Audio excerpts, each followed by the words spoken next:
Good afternoon. I'd like to welcome everyone to the November 12th Planning Commission public hearing. My name is Holly Cuellar, and I serve as the chair. Before we get started, I've asked Commissioner Bouch to lead us in the Pledge of Allegiance. Please stand. I pledge allegiance to the flag of the United States of America and to the republic for which it stands, one nation, under God, indivisible, with liberty and justice for all.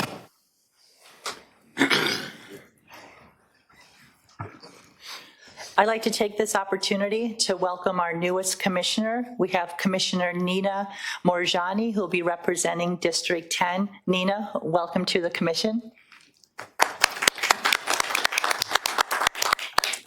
Another new face on the dais is to my right, and that's Miss Diamond Royster. She'll be serving as our counsel.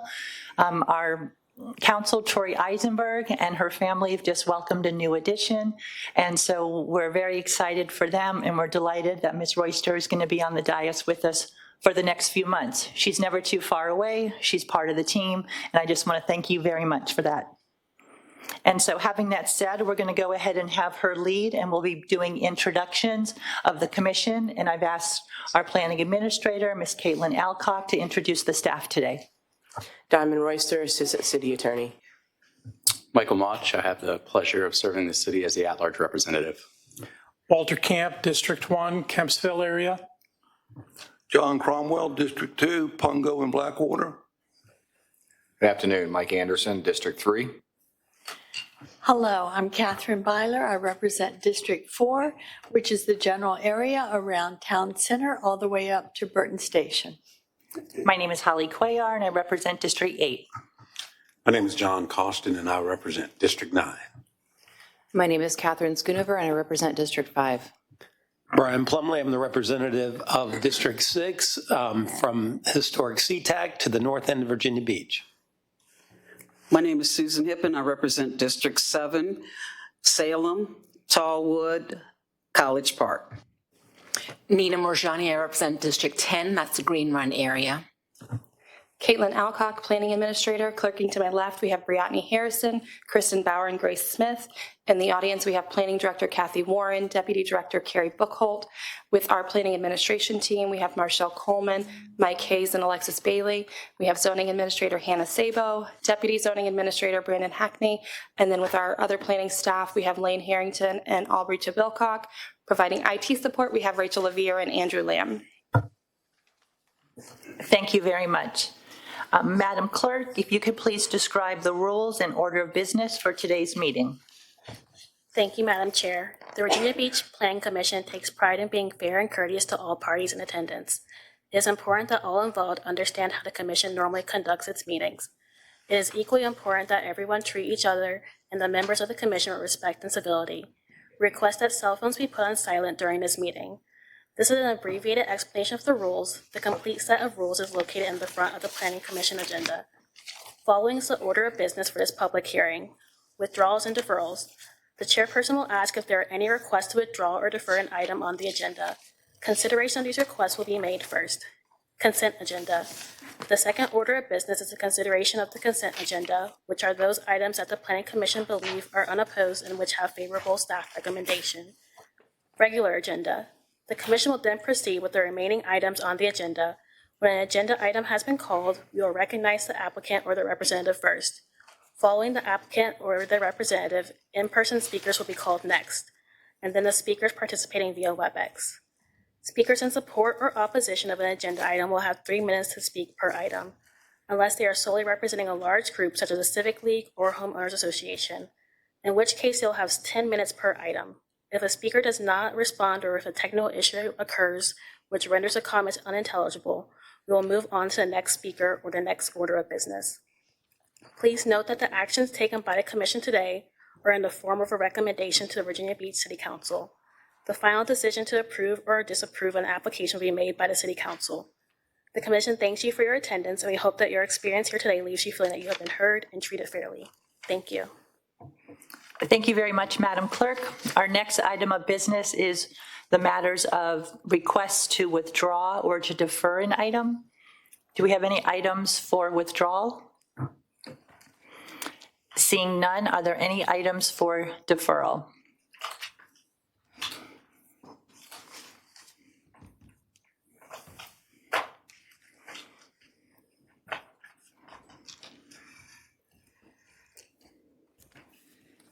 Yes, thank you. The city would like to request an indefinite deferral for item number 1, the portable storage container amendment. Thank you very much, Ms. Szabo. It's my understanding that we have some speaker, oh, you can sit down, sorry.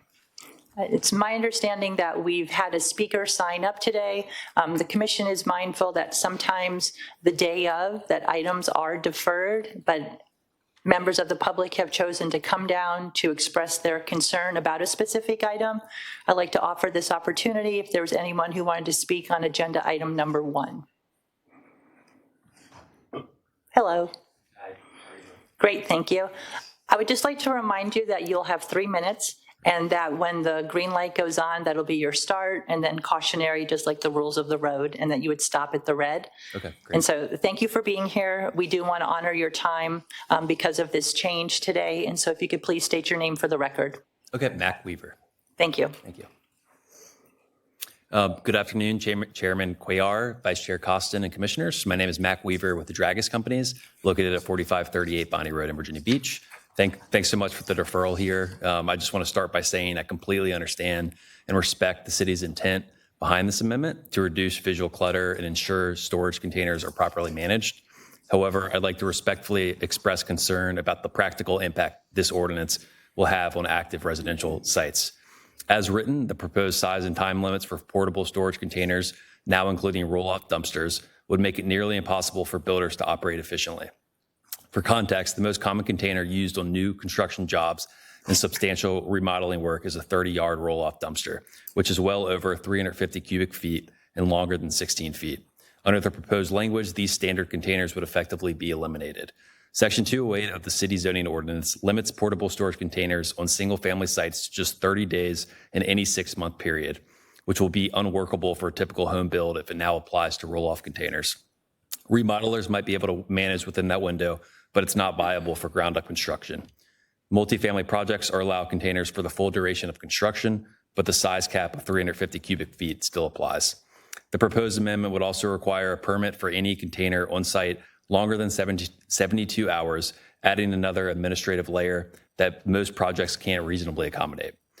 Additionally, it requires containers to be free from rust, peeling paint, and other visible forms of deterioration. That's a good goal in theory, but in practice, it would disqualify most of the existing fleet in the region, likely 80% or more of the dumpsters in service. From an operational standpoint, eliminating larger containers and forcing smaller ones will only increase hauling frequency, truck trips, and fuel use, raising costs for builders and creating more road wear with no tangible community benefit. Restricting private waste container use this severely could also put added pressure on public infrastructure, encouraging illegal dumping or overfilling of taxpayer-funded containers.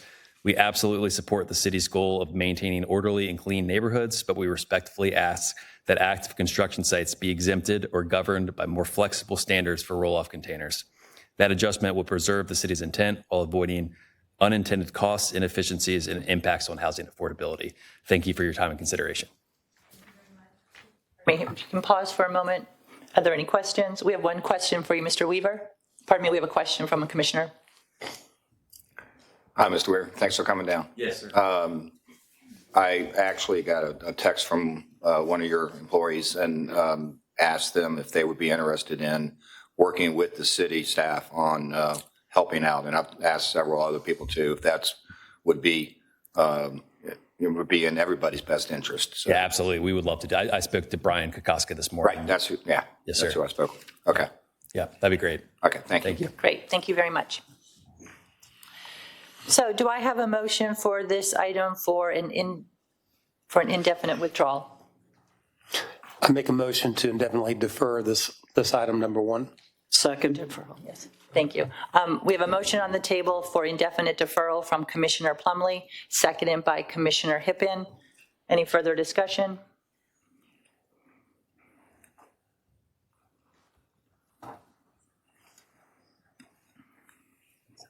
The vote is open.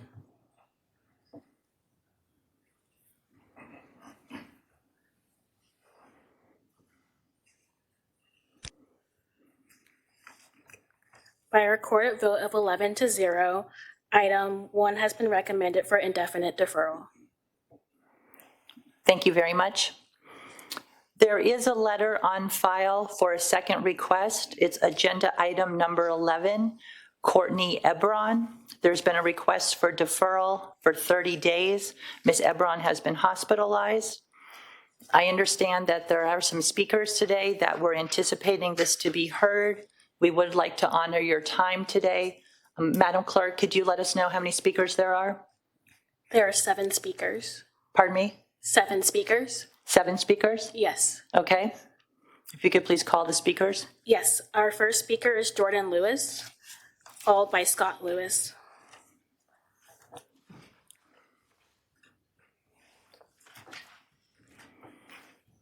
Hello.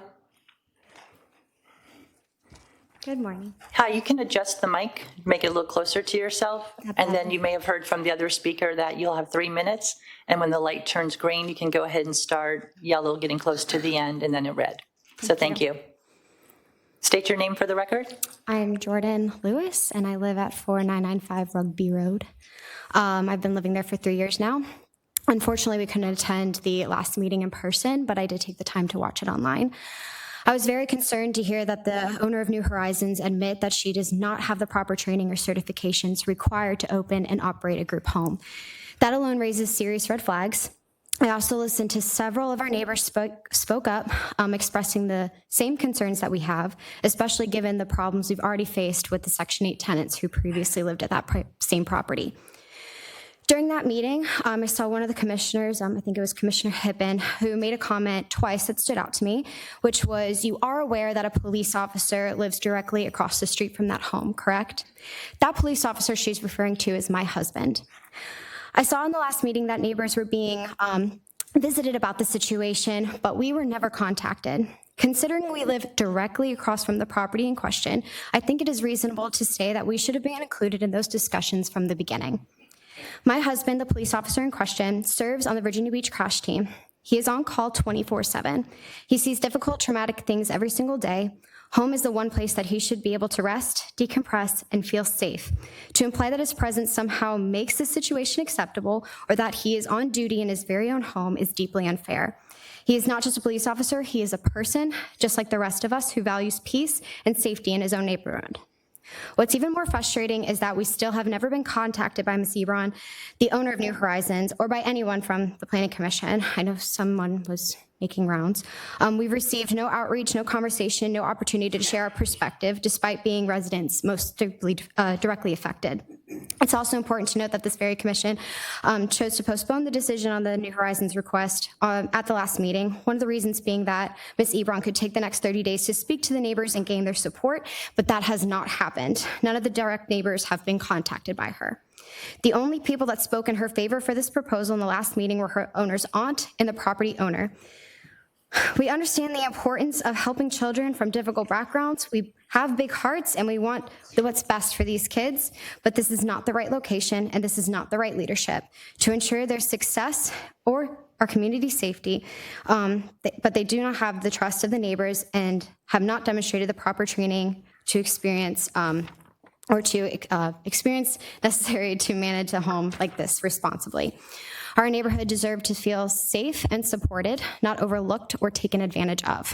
Thank you for allowing me to share my concerns. Yeah, thank you very much. Okay, we just want Commissioner Hippen, you have the question. Hi there. I didn't hear your name, I'm sorry.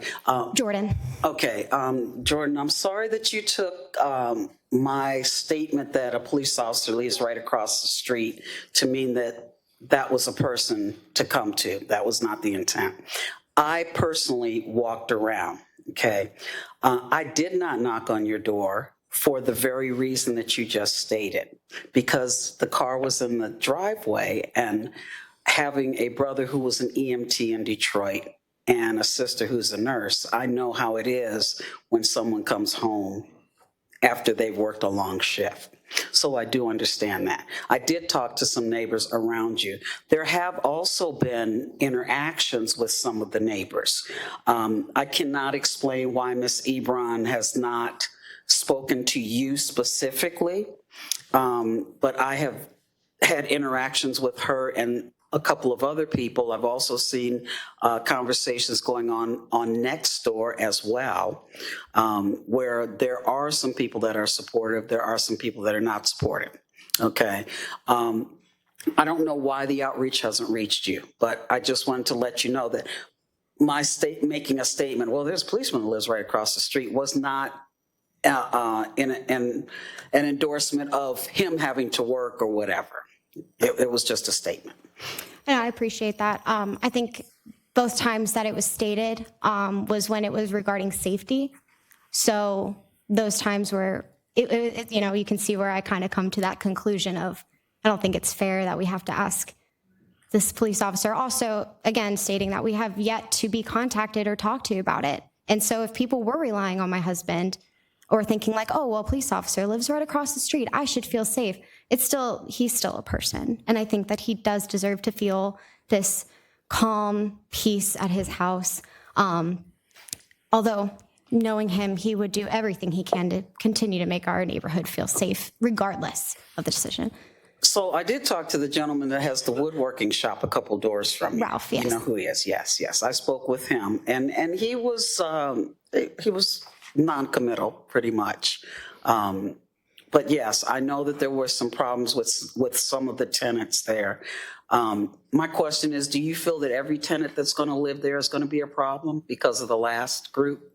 No, not at all. And like I said, I do have a big heart for these kids. I think the majority of our neighbors are in very big opposition of this. I also think that from the last meeting, when I did watch the entire meeting backwards and forwards, it showed that there wasn't proper training. And she admitted that she didn't have the proper training and education behind it. And she didn't have the certifications as well, which raised a lot of red flags for me. And to also say that they come from troubled backgrounds, some criminal, some not, it does raise some concern of the situation. And from the Section 8 housing, we did have, some issues with it.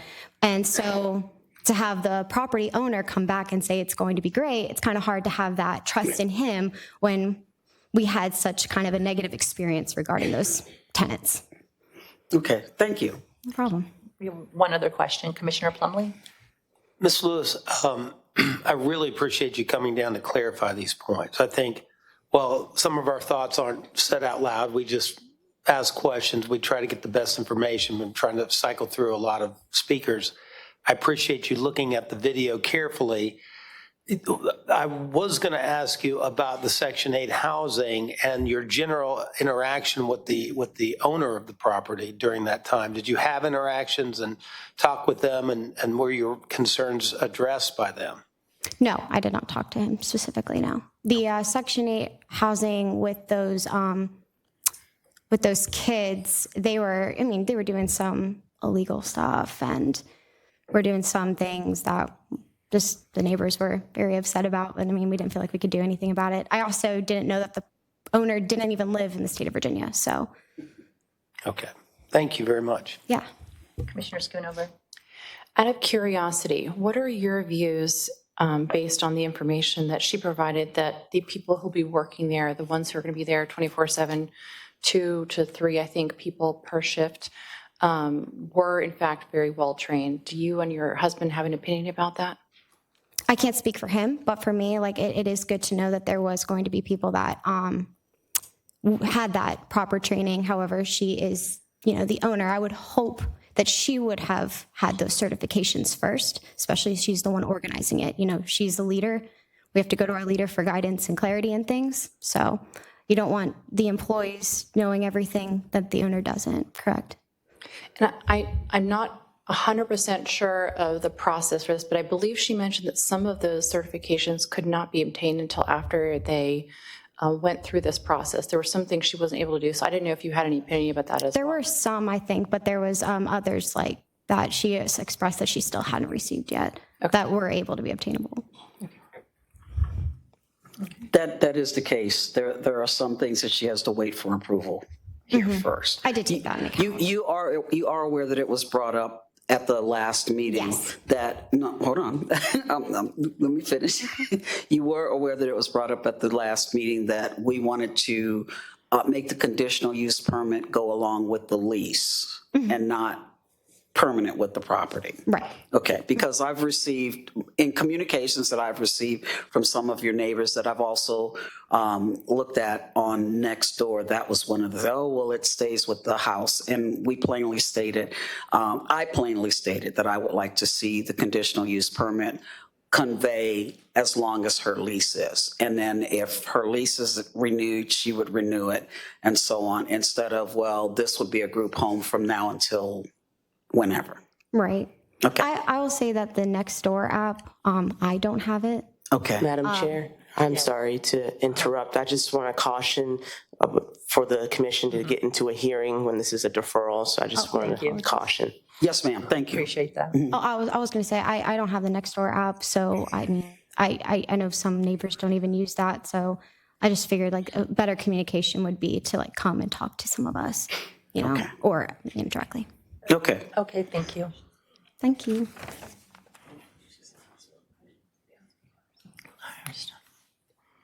Our next speaker is Scott Lewis, followed by Tanya Sneed.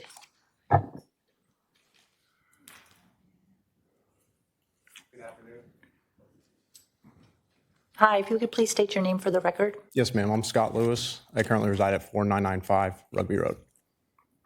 Thank you. Yes, ma'am. I am the police officer that has been mentioned multiple times. I've lived there with my beautiful wife for 3 years. We've had zero issues in this neighborhood. We love our neighbors. Everybody's very supportive of each other. This residence has been a blessing because we came from Chesapeake in an area that wasn't as good, where I constantly had to be on guard or vigilant. One of the things they tell you about this job is that it's hard to turn it off when you're off because you're constantly vigilant, you're stressed out, and you're also just kind of looking for danger all the time because it's normally the community we have to deal with, but also reminding yourself that not everybody's bad. I'm currently assigned to the fatal crash team as well as the crisis negotiation team, so I'm on call 24/7. So when I am home, that's my safe place. If I'm in public, if it's getting food with my wife, I'm constantly looking around and so on. So when I get to my house, it's a place where I can decompress. I do acknowledge the fact that there is a need for these group homes. I've had personal experiences with these group homes. Some kids don't have the privilege of having a good background or a good support system growing up. And these group homes are an opportunity for them to have that. But I do believe that they need to have a group home that has experience, somebody that has a background in dealing with these types of kids, as well as somebody that's prepared to have one of these things, group homes implemented into the community. Having that said, with them coming from backgrounds where they may not be supported, they may not have a stable background, I don't believe that putting this group home into a community that isn't supporting them is going to be in their best interest. I do also want to note that the lack of outreach, I understand where you were coming from with not wanting to bother me with being off duty, but with it directly affecting the neighborhood, obviously I'm still a resident of that neighborhood. I would have appreciated if they would have at least reached out and talked to me because I feel like I could have been a good resource for them to advocate for it, especially because I do have personal experience with these group homes.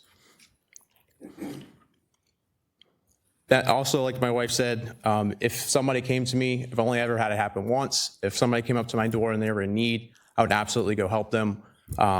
But I feel like if this group home was implemented based off of my experience with having to respond to the same group homes multiple times in other areas, that I would constantly be having to go assist those neighbors, and I would do so every single time. I think that's it. Thank you very much for coming down today, and thank you for your service to our city. Thank you very much.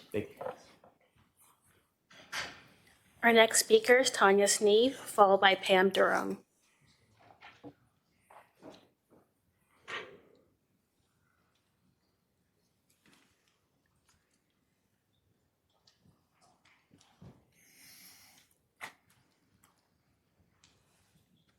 Hello. Hello. Could you please state your name for the record? Tanya Sneed. I live at 4960 Rugby Road. I was initially opposed to this group home after reading about it online. After watching the last city council meeting and listening to Ms. Ebron, my concerns feel validated and my opposition justified. Here are some of my concerns. If she's working 2 to 3 techs per shift, there will be a strain on traffic and parking, especially during shift change. I would assume that everything will be delivered since she doesn't even have transportation herself. She said she has plans on getting a vehicle, and that would have to be fairly large and tie up a good amount of parking. If a third of the kids had a visit on the 2 visitation days, that's an additional 2 cars in addition to the 3 to 4 vehicles already parked. But it's more realistic to believe that she would only have 1 tech working per shift because you're only required to have 1 per 8 kids by law. But she said they would be searched day in and day out by somebody who carries a badge. The Code of Virginia says pat-down should be conducted in presence of 1 or more witnesses. So, and I didn't read whether or not a juvenile could be considered a witness. She said she's going to have an alarm system that's going to notify her at home. That doesn't seem like an adequate security measure, unless she's going to be awake at all hours of the night, verifying that it's her staff going in and out. Her experience was helping someone along the way find resources. That shouldn't qualify you to run a group home. She didn't say any child care experience, mentorship, or even that she was a foster parent. She said not all of them will be juvenile delinquents. Some have been thrown from house to house in the foster care system. So why not foster a child? I think being a foster parent would be a great starting point for her to gain experience, unless she doesn't want them in her home but thinks it's fine for our neighborhood. And just because her mother has experience working in one doesn't mean she has experience running one. And if she does run one, Ms. Ebron should try working there to gain some experience. Her public outreach was on the Nextdoor app. People outside of the neighborhood were the ones who were in support of the group home. And if you asked her a question that she didn't like or she didn't want to answer, she just blocked you. She blocked me, and a couple other people made comments about being blocked. She implied that she couldn't go door to door because of her race. I've had Black kids and adults come to my door to offer to rake leaves, cut grass, give election information. The fact that I've seen some of them cutting people's yards, I know I'm not the only one who will answer my door. And there are also comments made about after the last meeting about this being about race. So I'd like to state that I'm also Black, and I oppose this. Lastly, the house is the same floor plan as mine. Now, the walls are thicker than a apartment or a standard townhouse, but you can still hear noise from next door. I can't imagine sharing a wall with 6 boys in a small house with a small yard. Thank you. I appreciate it. Thank you. Our next speaker is Pam Durham, followed by Beverly Gare.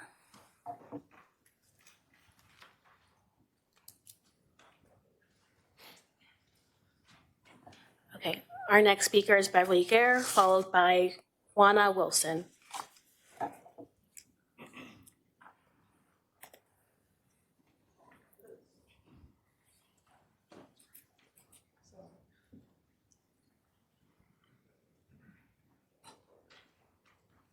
Hello. Hello.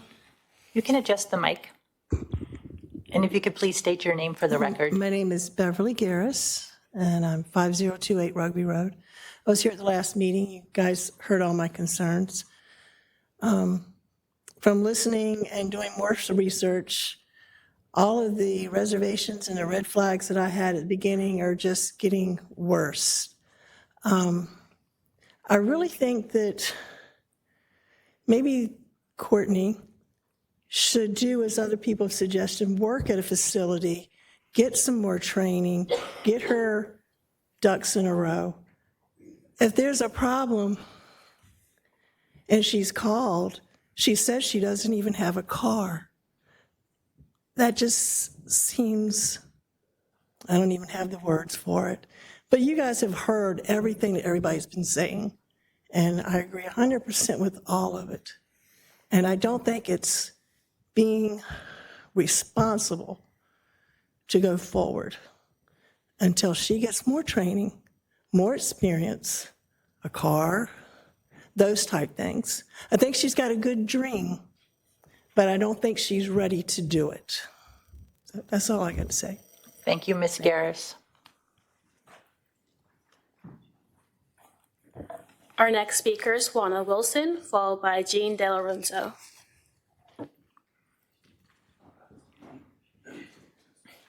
Hello. Hi. Hi, you can adjust the mic, thank you. And please state your name for the record. I'm Joanna Wilson, and I live at 5024 Rugby Road. I'm actually 4 yards away, 5 homes away. I didn't know a lot about this until a few days ago. No one ever came to talk to me. But when I tried to go online and look at some of the information and get a background idea of what's happening with Horizons, their website's gone, so I didn't really have a lot to look at. But what I want to say is I worked at a group home down at the oceanfront. And the organization I worked for, there were 3 group homes. I'm really concerned, for one, well, for all of us in the neighborhood, but for one, especially the house that's connected. The noise that comes out of the group homes, at least the 3 that I was involved in, there's always arguing. There's a lot of fighting. Cops were there every other day. As the group homes guidelines are, I mean, you can only do so much. You can't touch the kids if a fight breaks out. You can try verbally to de-escalate the situation, but these kids are coming from gangs. So some of them even had fresh bullet holes. They had just been shot that came into our group home. There's always a chance of retaliation. A lot of the parents would show up with weapons to protect their children against us and other residents. That's a big concern. Traffic-wise, we were a standalone building. We had our own parking lot. All the neighbors around us still complained because you have not only staff coming, you have parents to come fill out paperwork. Some of the parents would bring their entire families. You have social workers, you have probation officers, and once again, you have a bunch of cops that are constantly visiting because of all the things going on. Cops were at our facility due to fights, outside threats, gang retaliation. We had runaways.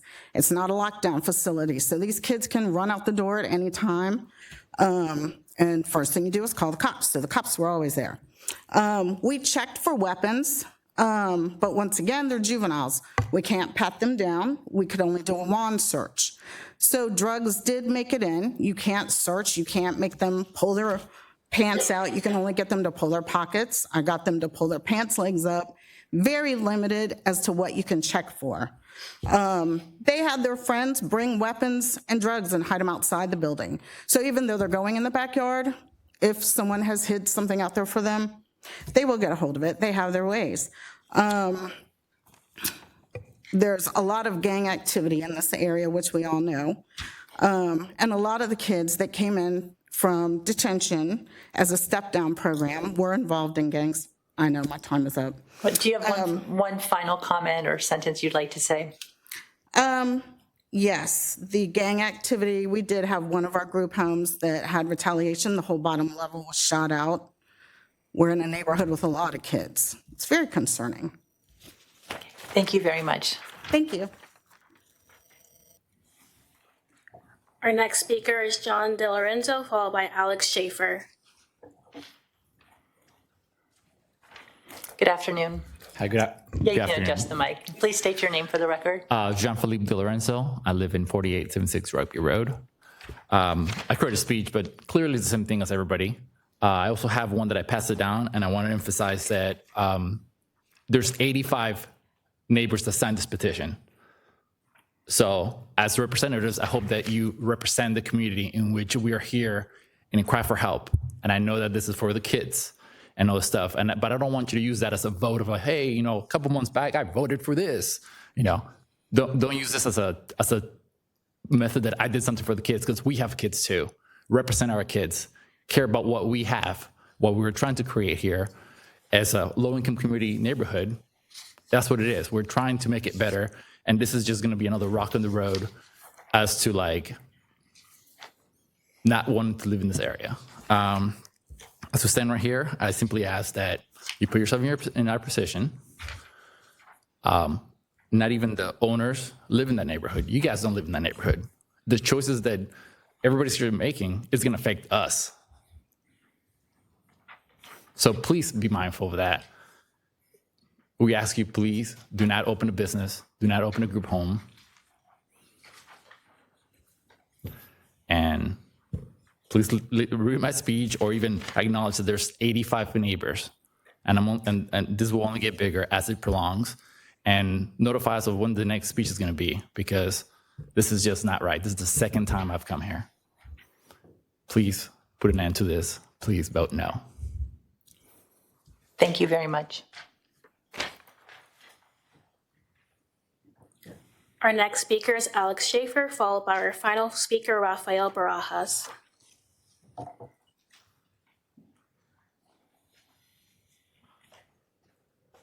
Good afternoon. Good afternoon. My name is Alex Schaefer. I reside at 5016 Rugby Road.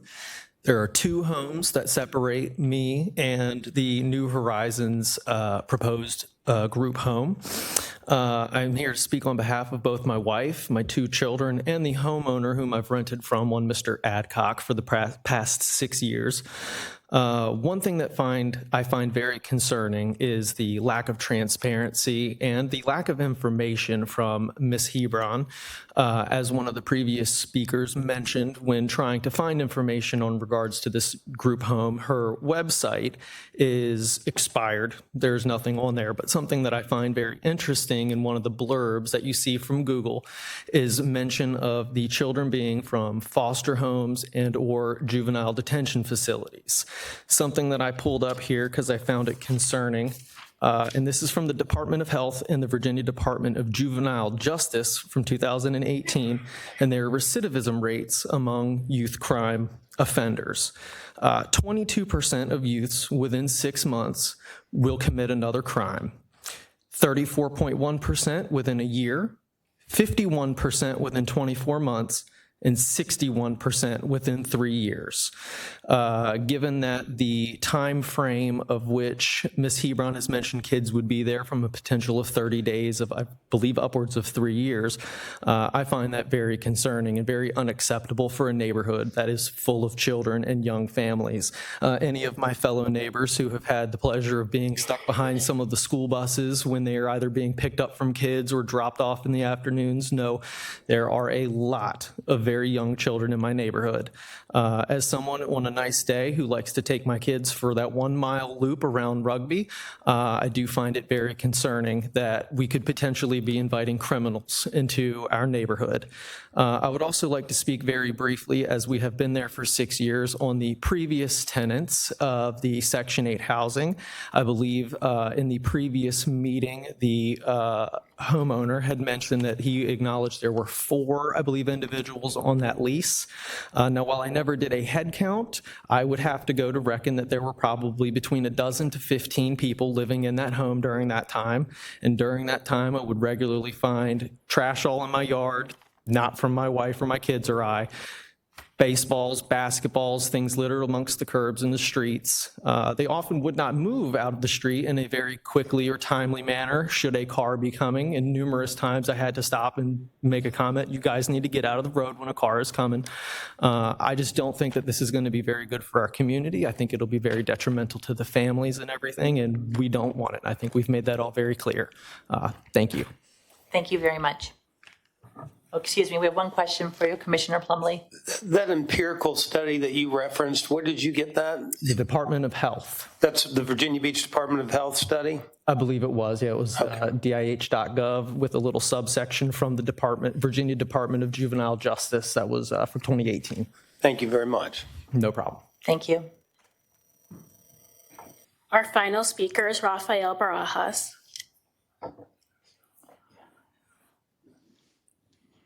Good afternoon. If you could please state your name for the record. You can adjust the mic if that's easier for you. Rafael Barajas, resident of 4993 Rugby Road. I've previously voiced my concern with this, and I'm not for what you guys are trying to establish or what they're trying to establish. I'm going to say this. Many of us on that street that you don't know of are all special operators, or we're special warfare, right? We aren't VBPD. I tried to be tactful about it previously, but I'm just going to be blunt. Everybody's already spoken to the potential crime that could happen. Violent offenders, doesn't matter. I'm not the only guy out there with a special warfare background that has an issue with the threat. I don't care about property value, don't care about taxes. What I care about is the safety of my children and the other children on the street. I care about the safety of the young families with these 20-something-year-olds running around with their babies around the block. That's what I care about. Unlike VBPD officers, there is no escalation of force. It's either if there's a threat, we eliminate the threat. And I want you guys to understand very clearly that when you start shoving kids that can't control themselves into a small house, it's going to bleed in the neighborhood. It's not if, it is when. And when it does, if it bleeds over to my house, it's done. I'm not playing these games. I'm not playing political banter. I know what's going to happen because I've been there. So if you want to go and approve this, go ahead. But I promise you, either myself or one of the other guys with no tolerance for threats is going to handle things the way they see fit. And it's probably going to be some kid living in a body bag. I promise you that. My family is far more important than somebody trying to make money off of shoving 8 kids into a 3-bedroom house. I'm not playing a game. My family comes first. And I'm not going to apologize for it. You guys make that decision. Thank you very much.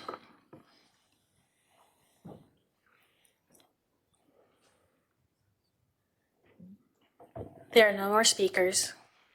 Thank you. I want to thank everyone who came out today, and the request of the commission today regarding this application is strictly on whether or not to defer for 30 days. We appreciate everyone who came out and spoke so passionately on this. At this time, I'll entertain a motion and discussion. I'll move to defer. Second. For a matter of clarification, Commissioner Hippen, would that be a deferral for 30 days? Yes, Madam Chair. There is, a motion on the floor for a deferral for 30 days by Commissioner Hippen, seconded by Commissioner Plumley. Is there any discussion? I would like to be heard, if I could, just briefly. Pardon me? I would like to be heard on the deferral, just briefly, if I could. Yes, of course. This deferral does not mean approval, it means deferral. We have a person that's in a hospital, and we're asking that this be deferred for 30 days. I want to make clear, this is the request of the applicant, so it does not prejudice the 90-day period for our consideration of the matter. It doesn't reduce the period by that time. I want to make clear with the council. That's correct. That's correct? Okay, thank you. Commissioner Byler. I appreciate those who came out today to let their voices be heard on this. I regret that there is the need for a second deferral, and I would like to go on the record as saying this is the last deferral that I myself will approve. So if there are any further referrals, I will not support it. Thank you, Commissioner. Seeing no further discussion, Madam Clerk. The vote is open.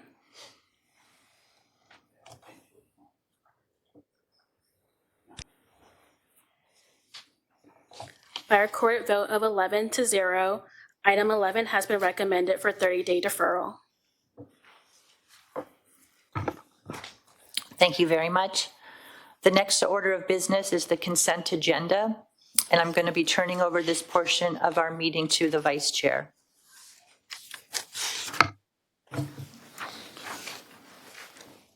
Thank you, Madam Chair.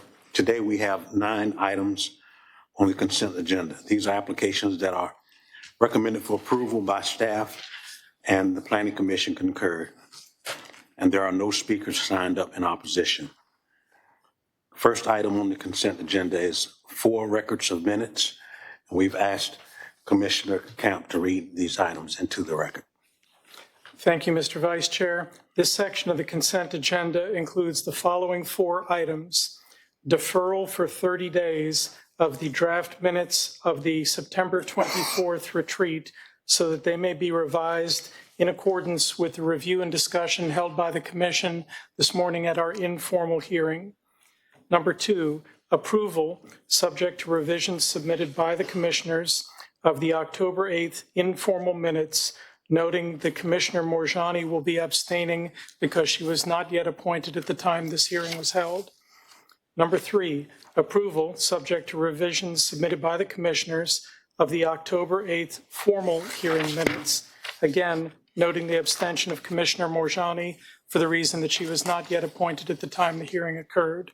And finally, number 4, approval, subject to revisions submitted by the commissioners of the November 6th minutes of the November 6th site visit with the following abstentions for the reason that they were not present at the site visit: Chair Cuellar, Vice Chair Costin, Commissioner Anderson, Commissioner Hippen, Commissioner Mausch, and Commissioner Plumley. That completes this section of the consent agenda. Thank you, sir. Our next item is item 3, Prosper Homes and Investments, LLC. Is there a representative on the premises today?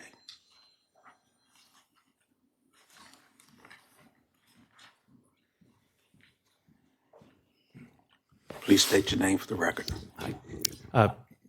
Good afternoon, Madam Chair, Mr. Vice Chair, members of the Commission. My name is Tyler Rosé. I'm a local attorney with the law firm Williams Mullen. We greatly appreciate being on the consent agenda today. I wanted to take a moment to thank staff for the hard work on the application, and also the Chesapeake Beach Civic League and the Bayfront Advisory Commission for the support of this application.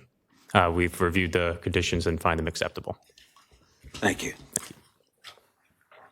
We've asked Commissioner Byler to read this item into the record. Prosper Homes and Investments, LLC requests a subdivision variance. The applicant proposes to subdivide the subject parcel into 2 lots for the construction of 2 single-family dwellings. Both proposed lots will have frontage on 2 rights-of-way. As the property lies within the Shore Drive Corridor Overlay District, the applicant presented the proposed layouts and architectural elevations to the Bayfront Advisory Commission on October 16, 2025. The commission unanimously voted in favor of the request. Recognizing the hardship caused by a paper street frontage, and with the support of the Bayfront Advisory Commission for the request, staff recommends approval of the application. There were no notices of opposition, and for that purpose, we believe that it is appropriate. I will add that it also is in keeping with the comp plan regarding infilling and redevelopment where appropriate. Thank you. Item 5 is CESJB. Is that the second LLC?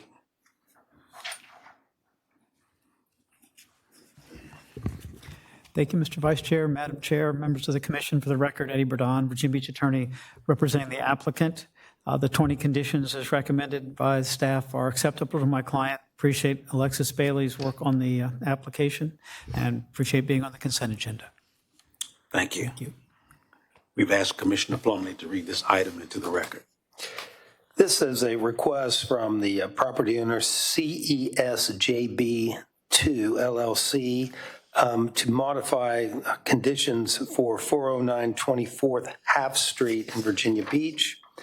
It's a request to remove a condition for stacked driveway and a hedgerow. In staff's evaluation, the modifications will not result in any physical changes to the site, as the site has already been developed in accordance with the 2022 approved site plan. For those reasons, and there not being an objection, it's been recommended for our consent agenda. Thank you. Item 6, Stephen Alexander Homes, LLC. Once again, thank you, Mr. Vice Chair, Madam Chair, members of the Commission. For the record, Eddie Burdon, Virginia Beach attorney representing Stephen Alexander Homes. Alex Quick, principal, is with us this afternoon. At least he was. And we appreciate Marshall's work on this, as well as the different commissions and review boards that we have already gone through to get here. And obviously it's proffered, so the conditions are and our proffers are acceptable to us. Thank you. Thank you. Items. We've asked Commissioner Cromwell to read this item into the record. The applicant is requesting to rezone 14.57 acre parcel from AG1 and AG2 agricultural districts to conditional R10 residential district to develop a new 14-lot single-family community with a resulting density of 0.96 units per acre. The residential lots within this development will range in size from a minimum of 12,500 square feet to a maximum of 21,212 square feet.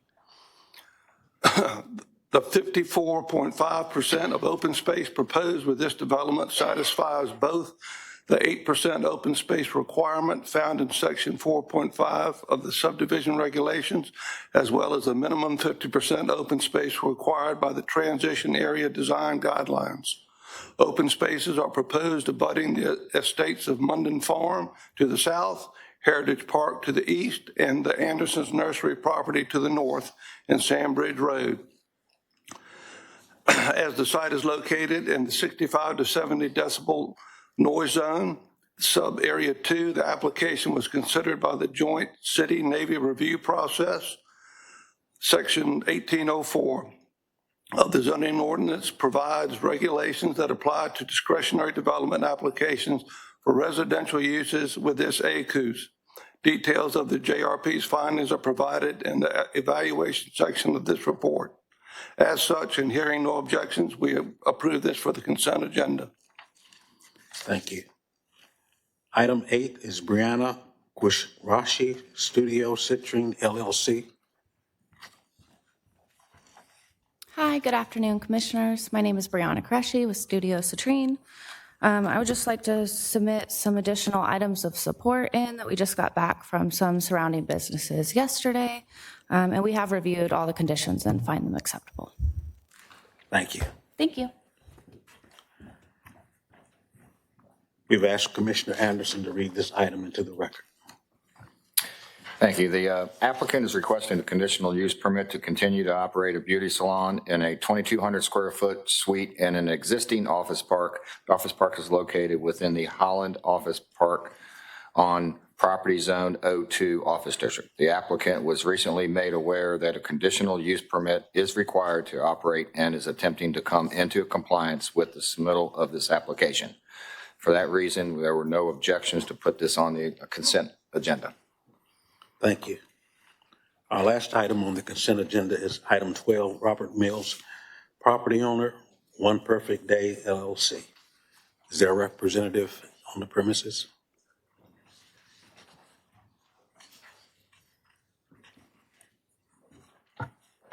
Excuse me, Vice Chair. We have a speaker now for this item, so we probably need to pull that off the consent agenda. Okay. Sorry about that. We'll bring you back in a little bit. Okay, thank you. Madam Chair, that was the last item on the consent agenda. The Planning Commission places the following applications on the consent agenda. 4 records of minutes, items 3, 5, 6, and 8. Thank you very much, Vice Chair. Do I have a motion to approve by consent as read by the Vice Chair? Move to approve. Second. We have a moval to approve by Commissioner Plumlee, seconded by Commissioner Hippen. Any further discussion? Madam Chair, Yes, Commissioner. just as a point of order, if we have one speaker, is this commission still allowed to pass the item on the consent agenda? It was taken off the consent agenda. I know This what, last one, number 12. yes, I know what happened. I'm asking, did the commission have the choice to go ahead and pass it on consent, even though there was just a single speaker? No, it's my understanding from our rules that it would not meet the requirements for the consent agenda, but I will ask our counsel. Is this a speaker in opposition or in support? Opposition. Then I believe it should be taken out. Thank you. It was not clear whether the speaker was in opposition or support. Thank you, Commissioner.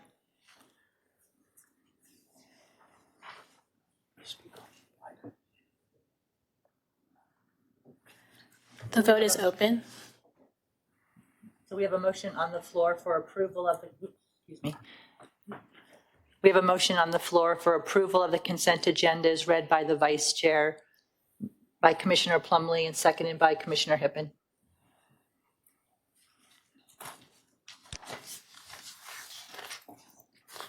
By recorded vote of 11-0 with all aforementioned abstentions, all aforementioned minutes and items 3, 5, 6, and 8 have been recommended for approval by consent. If you have an application that was on the consent agenda, your request will now be scheduled for an upcoming City Council meeting. Staff will contact you about the date. For those applicants on the consent agenda, thank you for your participation. You may remain in the meeting, but you are also free to leave. Our next order of business is the regular agenda. Madam Clerk, we ask that you call the first item. Our first item is item 2, City of Virginia Beach. Welcome back. Good afternoon. Item number 2 is a text amendment that updates the zoning ordinance in section 105 pertaining to nonconformities. This amendment would help align with state code and existing city policy and directs variance requests relating to nonconforming structures to be heard by the Board of Zoning Appeals in accordance with section 106. A variance is heard by the BZA would include things like a request for reductions in setbacks and building height, size, area, height, bulk of a building or structure. Anything related to a non-conforming use, including non-conforming structures associated with that non-conforming use, would continue to be heard by City Council. So to help, I think, clarify, when we think of nonconformities, there are nonconformities relating to uses where you have a business that came into operation prior to the ordinance or prior to a change in the zoning ordinance. And so at the time that that business started, it was a use that was allowed. Something changed in the code and is no longer allowed. That use is now non-conforming. This does not change how we handle non-conforming uses. What we're looking at is non-conforming structures. So the actual physical aspect of a building. It is not related to the use at all. If it is related to a non-conforming use, it would still be heard by council, as it has been and would continue to be. So this would be, again, you have a structure that is built prior to the ordinance or prior to a change in the ordinance, and that structure is encroaching into what is now a front setback. But at the time it was built, that it was meeting the ordinance. And if that building, if they are now wanting to add an addition or that bring a second story, for example, that would also encroach into that setback, that would be altering that non-conforming structure. The use is conforming in this case, or in the cases that we're looking at here. So this amendment would allow for those requests for variances to be heard by the Board of Zoning Appeals, which is what staff had done for a number of years. About 1.5 years ago, we took another look at the ordinance. There's a particular case that made us revisit it and saw that our ordinance had some language in it that directed those cases to be heard by council. And so we did change for the past about 1.5 years, where all of those went to council. But the state code allows for those variances, again, for non-conforming structures, not uses, non-conforming structures, to be heard by the Board of Zoning Appeals. And so that is what this amendment would do, would allow them to continue to hear those cases. Okay, question, Commissioner Plumlee? Yes, thank you very much. My understanding was there was a particular lot that was non-conforming when it came to setbacks. That went before the BZA or didn't go before the BZA. There was some back and forth about that. But it was considered non-buildable up to that point. But once the setback restrictions were taken away, then it was considered buildable. So in that sense, there was a use, the first being this is non-conforming, no structure, no home could be built on it, but just removing those setbacks, now it could become a residential structure. That's my understanding as to why this came about in discussions and been beaten around back and forth. But it's, in looking at it, it's my understanding that the council is not required under state code to give this authority to the BZA. That was the clarity that I was looking for. Have you learned anything since I asked that earlier? So I want to address the first point. I believe I understand the case you're referring to. That was not a use question. There are some lots that are unbuildable because of setback requirements. The use for that to be for that parcel, the zoning allowed a single family dwelling. It was that the setbacks were such that you couldn't structurally build a single family dwelling.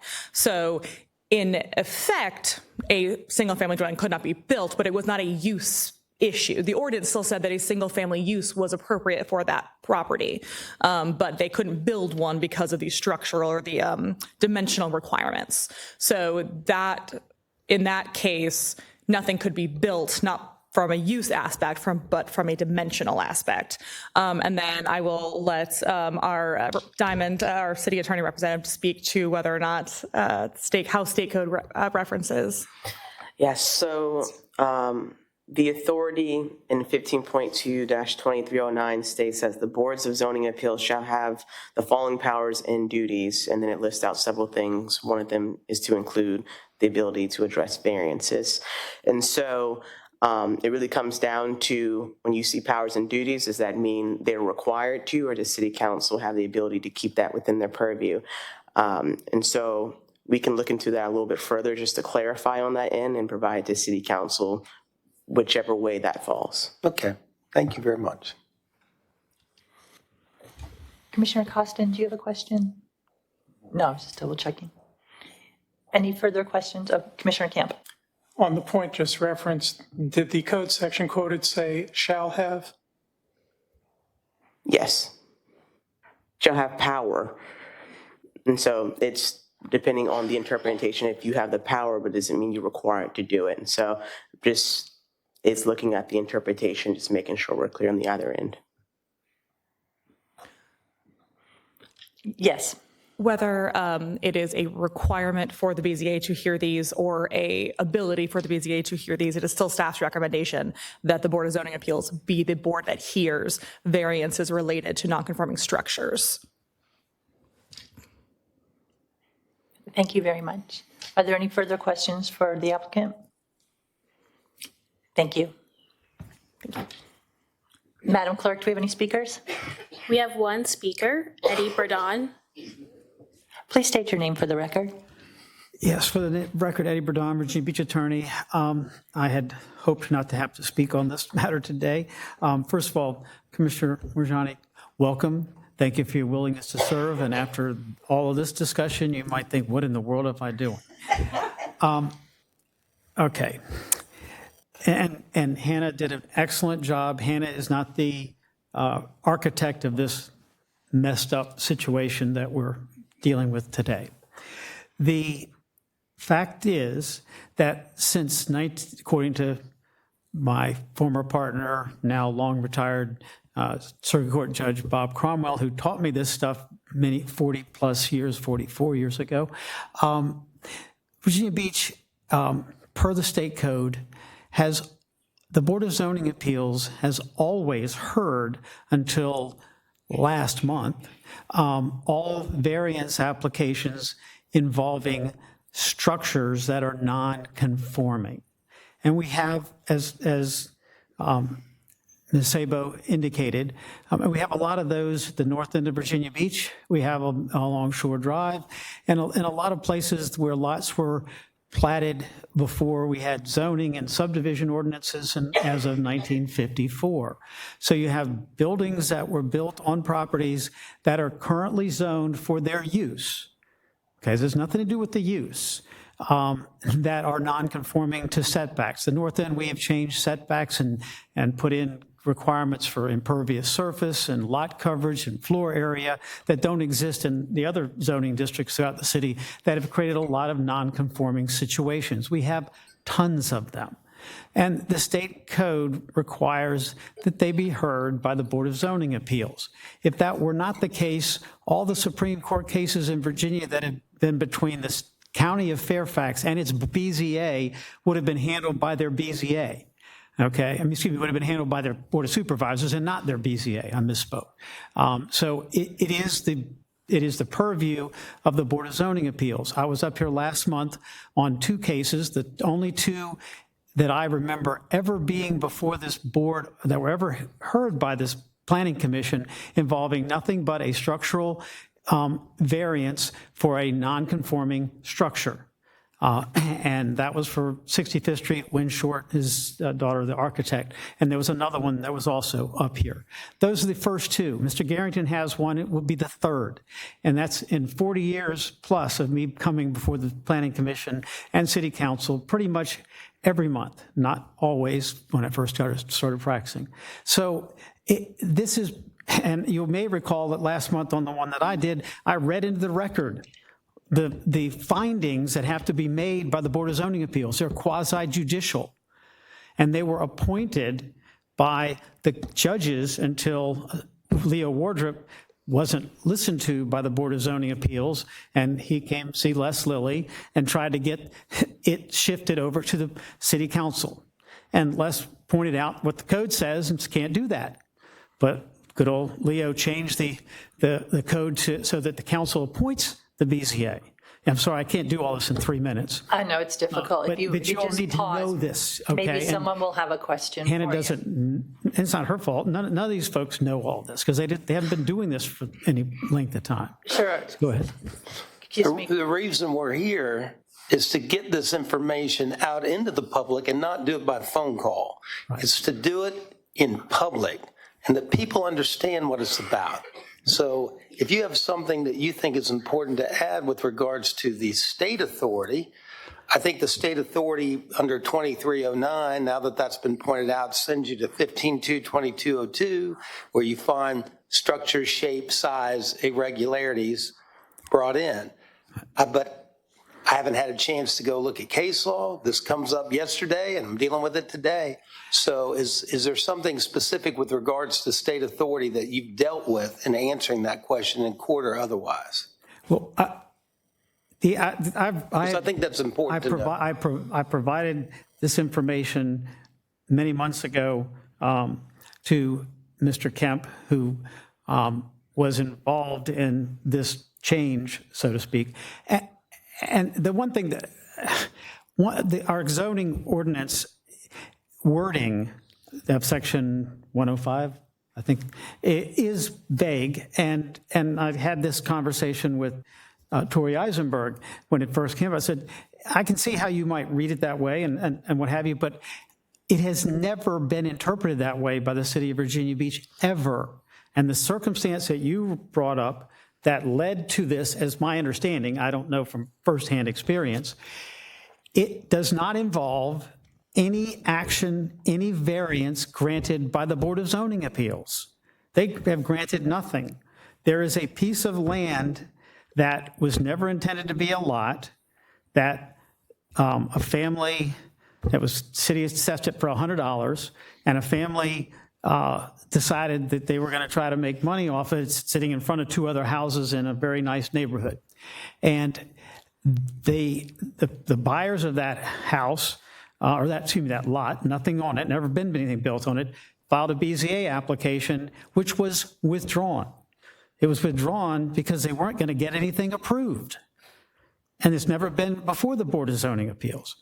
But then there's been a whole law case going all over the place about, where the setbacks are, because they're going to build a tiny house that met the setbacks. Has not a daggone thing to do with any of what we're spending all this time on. Nothing. It's an odd situation with a piece of gore that has been interpreted to be a lot, and it's not shown on any plat as a lot. But it's a whole legal case. It doesn't change any of what we're talking about. Okay. Are there any additional questions for the speaker? Commissioner Schoonover, did you have one? I wanted to make sure he was going to complete Okay. what he was going to say. Thank you. Thank you very much. Thank you. You should please approve it.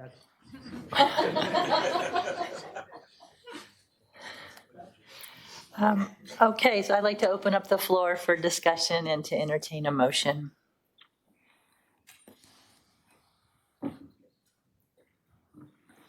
I move that we approve the item. I second that. We have approval by Commissioner Costin, second by Commissioner Byler. Is there further discussion?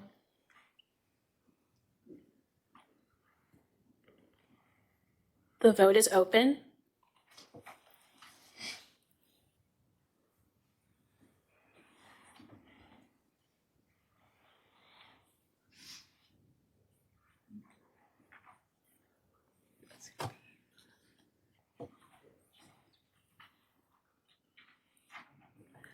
By a recorded vote of 8-1, item number 2, City of Virginia Beach, has been recommended for approval.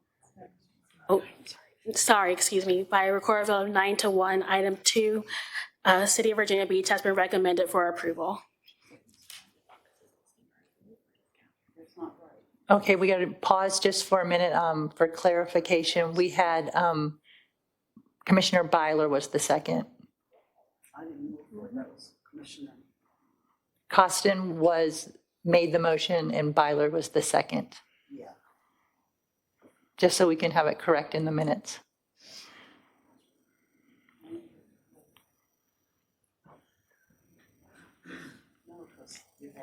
Oh, yeah. Oh, I see where it says Hippen is the mover and it was Costin.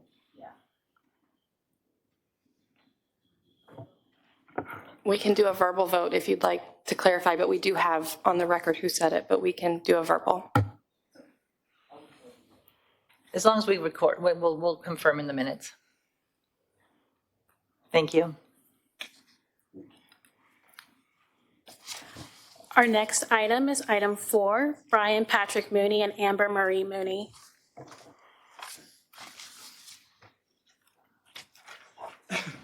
Good afternoon. Good afternoon. Thank you, Madam Chairwoman, members of the Planning Commission. For the record, Billy Garrington on behalf of the applicants in this case.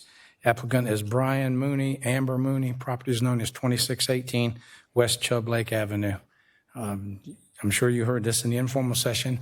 This is an existing single-family house over on West Chubb Lake Avenue that the owners are going to make some improvements to.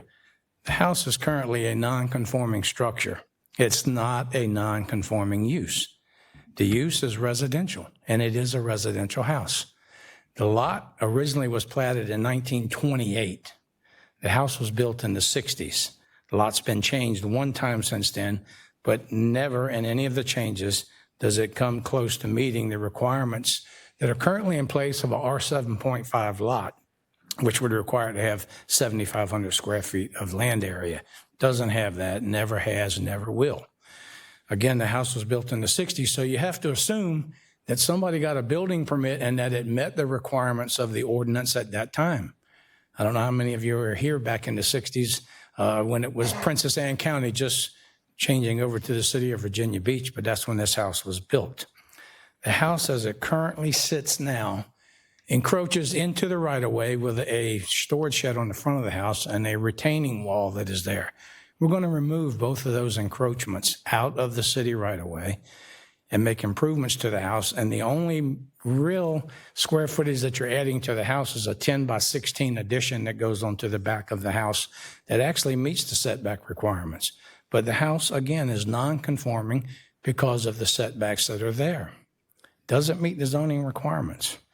This house has not had 2 parking spaces since it was built in the 1960s.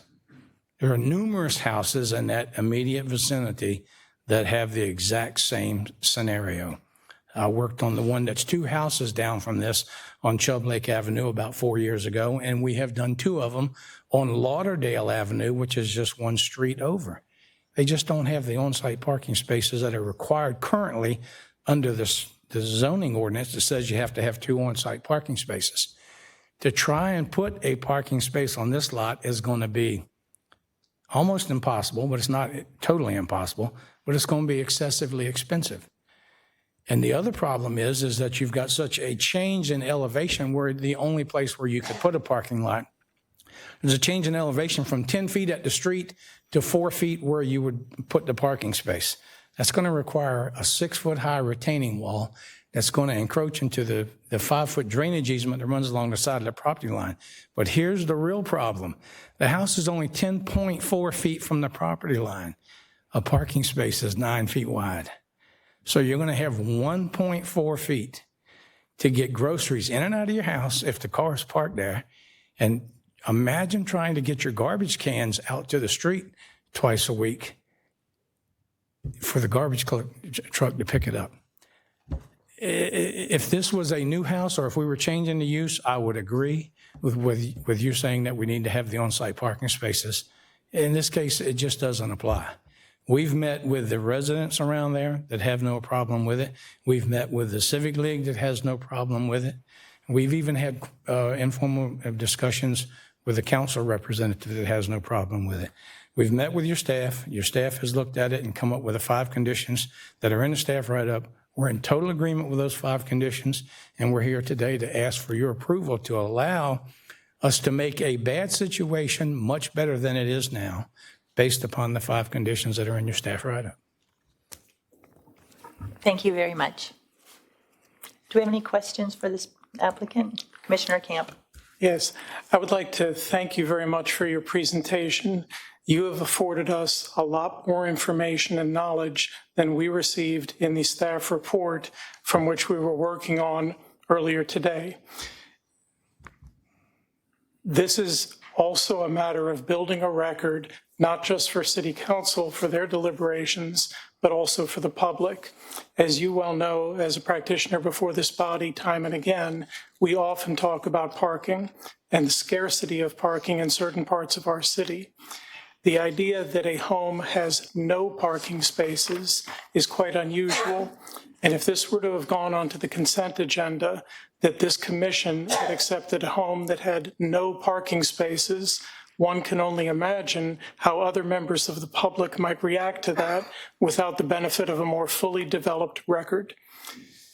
That said, I love that part of the city. I love to walk and ride my bike up there. I live in Kempsville, but I go up there because it's quirky, it's neat, I enjoy it. But those winding, tight roads up there are certainly a challenge for everybody from the delivery folks to the mail truck to the trash truck. At some future point, if the city were to require more of its right-of-way for some type of public improvement, what would happen to this property being deprived of its only parking space being in that right-of-way? You would probably have to tear the whole house down if you came in and tried to make a right-of-way improvement because the house is so close to the property line. But again, it's been there. We're not changing that part of the house itself for 57 years. I understand you're not changing it, but you're also asking for permission to keep it the way that it's been. And my question then is forward-looking. If the city were to make an improvement in the right-of-way, you're suggesting that a consequence of that would be to condemn the house? You would have to take part of the house away, because if you widen the right-of-way in any fashion along there, when you're only 2.9 feet from the right-of-way, or you could leave it like it is with it encroaching into the right-of-way and just leave the house there and just make cosmetic changes to it. And that doesn't, I mean, he's trying to take a house and make it a much improvement to all the houses that's in the neighborhood. And that's what he's going to do with what we're asking you for today. Yes, sir. But at some point, if you ever come along there and widen that right away, then you're going to have to take part of that house away. There's no question. There's no other answer that I can give you on that part of the answer. Within the existing right-of-way, if the city were to create an improvement that displaced the private parking, that's what I'm asking about. I'm not talking about widening the right-of-way. Where do you want us to put the parking lot? Where do you want us to put it at? That's exactly what I'm asking you. We don't have anywhere to put it. Again, you've got that one area on the west side of the house that's only 10.4 feet from the property line, and a parking space has to be 9 feet wide. You're going to make it to where it's unusable. Okay, thank you for your responses to my questions. Thank you. I'll be glad to answer any more questions. I think we have one. Hold on one second. Thank you. Oops, 1 second, Mr. Garrington. Mr. Garrington? Wait a minute. Wait a second. We have one more question. Question. Commissioner Costin has a question. I don't have a question. I'm just going to move that we approve this thing. Thank you very much. Second. We have a motion on the floor for approval from Commissioner Costin with a second by Commissioner Schoonover. Is there any further discussion? Can I Yes, Commissioner get some Plumlee. clarification? This is not a variance we're granting with regards to side yards?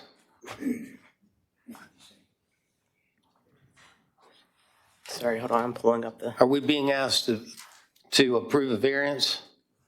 And we just passed an ordinance saying that Nothing's been belongs to passed BZA? yet. I'm Nothing's just trying to been make passed sure I yet. understand what I'm being asked to do. Yep, so just to clarify on that, there's nothing been passed yet on the ordinance. There's just a recommendation for approval. That still needs to go to city council and get their thoughts and their approval. So right now, we're under what it is as is. Well, it's in the ether that we don't have authority, and I'm trying to figure out if we do. And I just want to be clear. You have the authority to make the decision. We have authority You have then authority. to do this variance. Yes, that is correct. Thank you.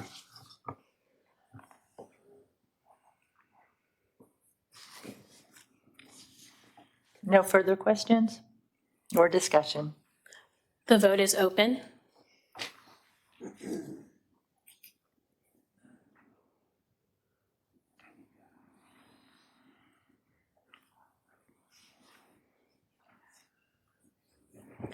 By a recorded vote of 9-1, item 4, Brian Patrick Mooney and Amber Marie Mooney has been recommended for approval. Our next item is item 7, Lynn Haven Station Condominium Association by Global Cinematic Society LLC and Harbor Investments LLC.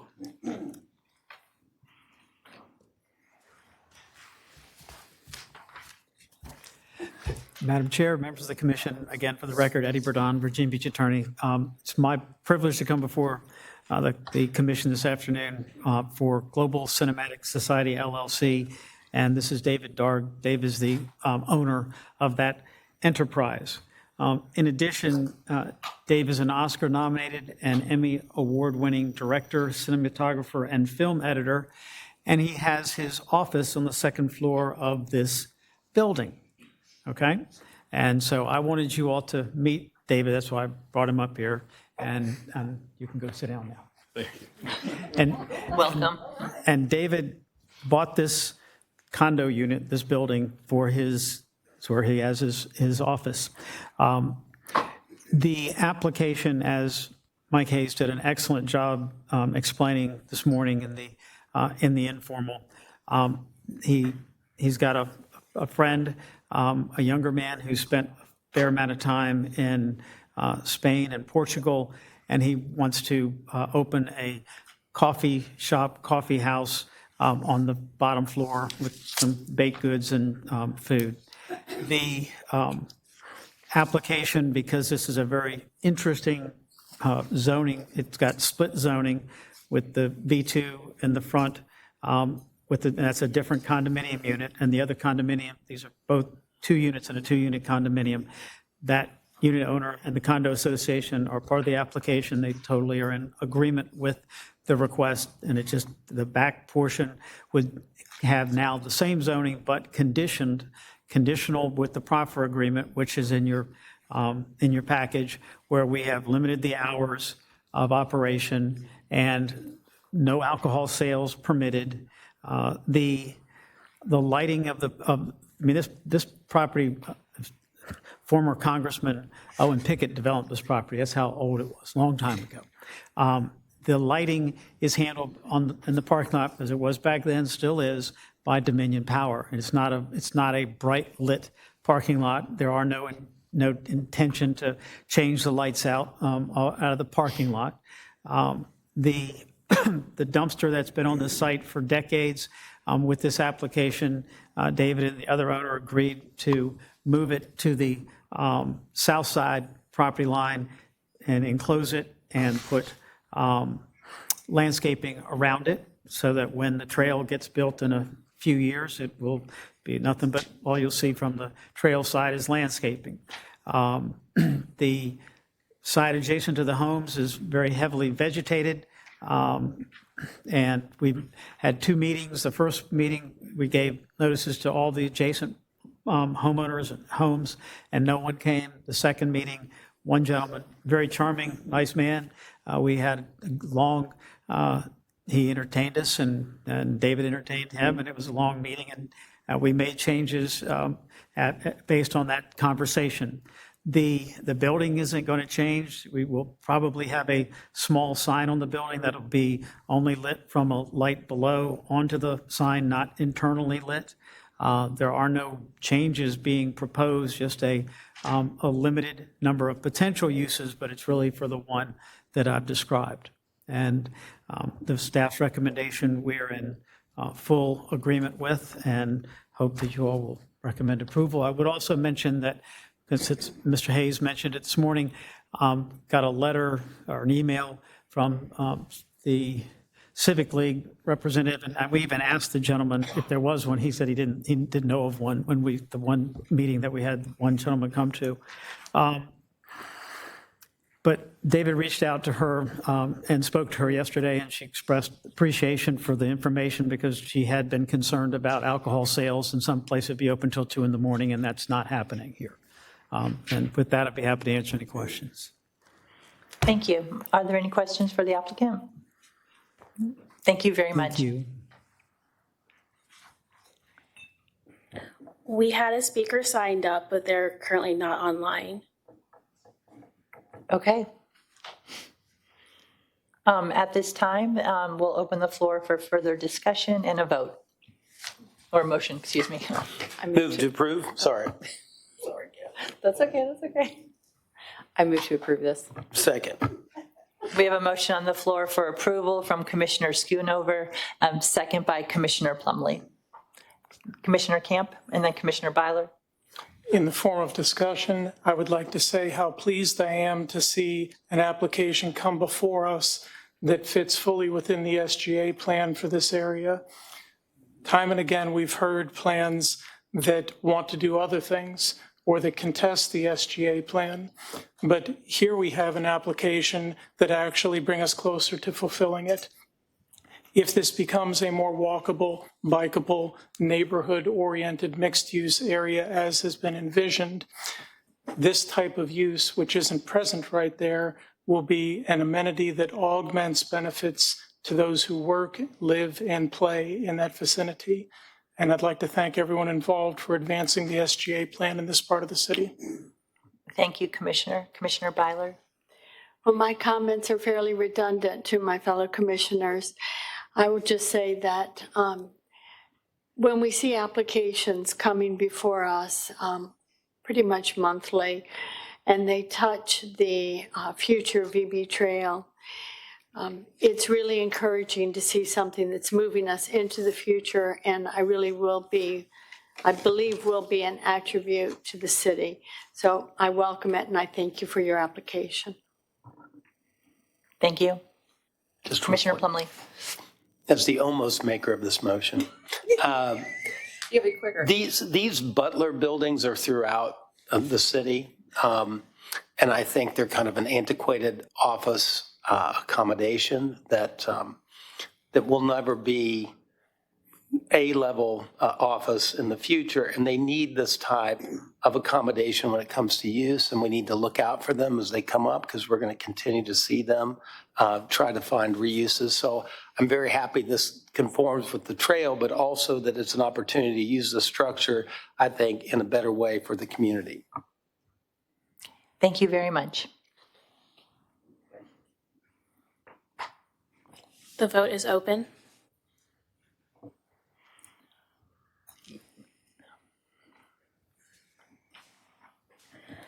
By a recorded vote of 10-0, item 7, Lynn Haven Station Condominium Association by Global Cinematic Society LLC and Harbor Investments LLC has been recommended for approval. Thank you all for your patience with me today, and have a nice Thanksgiving. Thank you. Our next items are items 9 and 10, Steve and Bruce.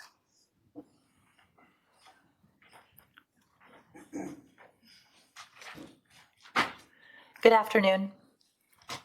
Good afternoon, Madam Chairwoman, members of council, or excuse me, the commissioners, city staff, and fellow citizens. My name is Steve Bruce, It is my pleasure to serve as the Executive Vice President for Finance and Administration at Regent University. My comments will be brief because I believe there are some questions that came up in the informal session I want to make sure we leave time for. This project, quite frankly, will change the nature of our university. This I've referred to our board members as Regent University 2.0. It will usher in a whole new wave of opportunity for student recreation, for student wellness, and really for us to better serve the community that we call home. From the early stages of our planning, we've been sharing with the city staff, city manager, the mayor, other members of economic development, what is it that you would want to see happen in this area of the city that would make Virginia Beach better?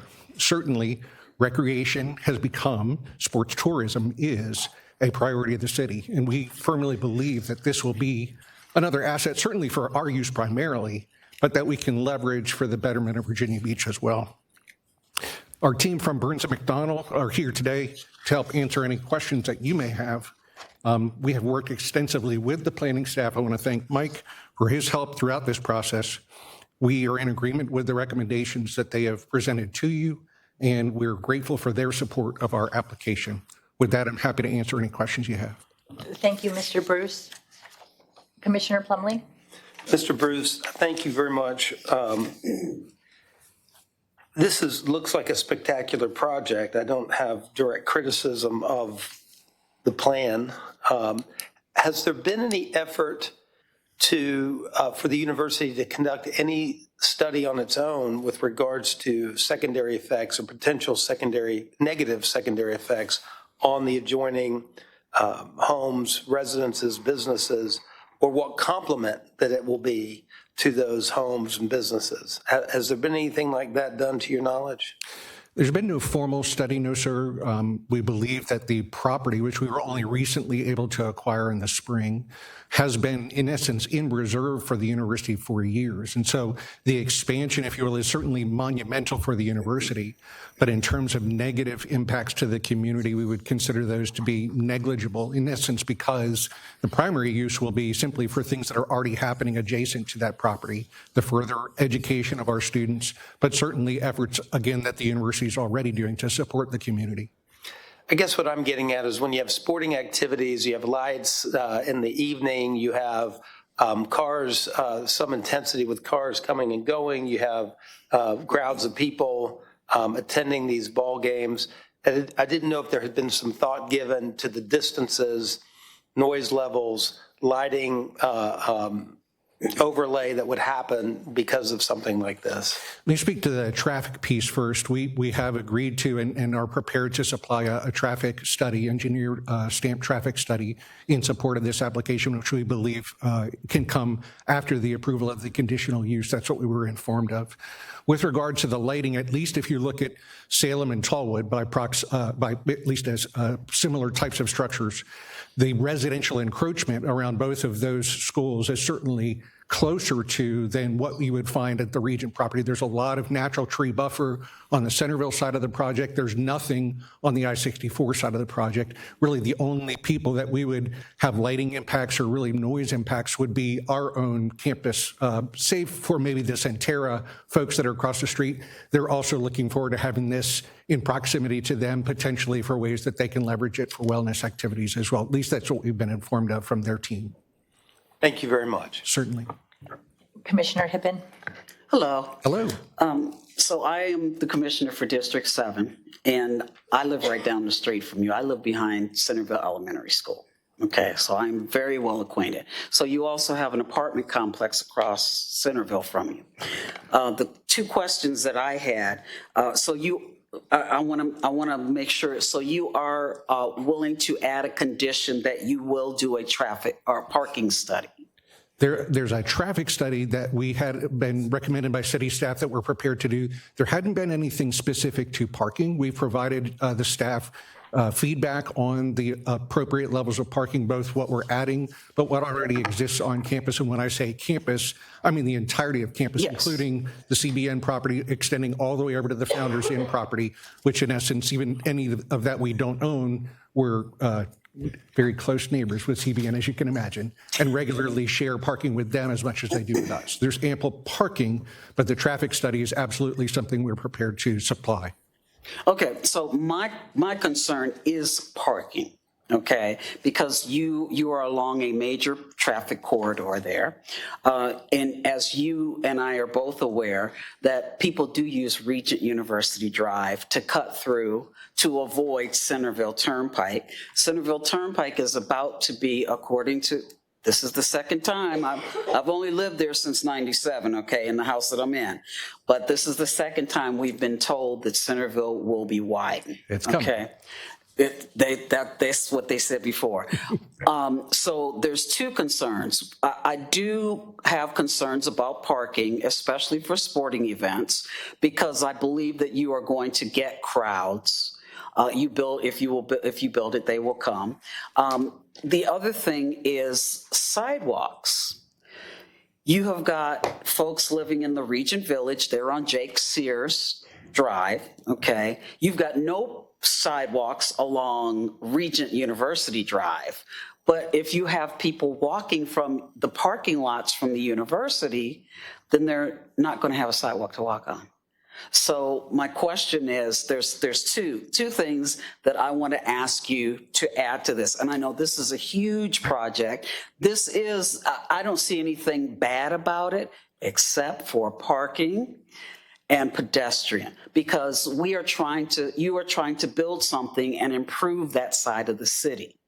And I think this is great, but I think you're going to have more pedestrian traffic than you realize you will have. And I think you're going to have more vehicular traffic than I think you realize you will have. That's just from living there. That's what I believe. And you and I both know how the traffic backs up. Right now, when they start working on Centerville, that's going to push people towards Regent University Drive. They're not going to go all the way around to Kempsville to come around. You and I know how people are. So my question is, are you willing to put a condition on to do sidewalks and to do an actual parking study along with the traffic study?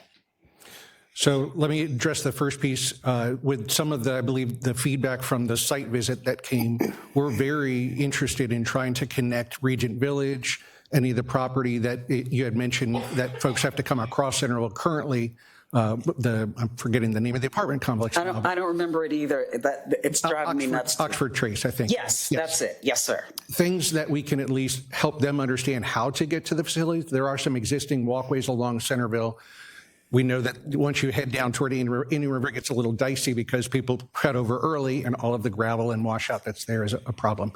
Not within the scope of this project, but certainly anything we can do to make it more evident, the points of egress into the property. We have some ideas about how to make sure, at least at the village, the Regent Village end of that, there's a point at which you can come off existing walkways and gain entry into the facility itself. On the parking piece, I think it would be helpful for me to understand at least what the city requirements are in terms of the number of parking spaces that are required for the type of use that we're looking at.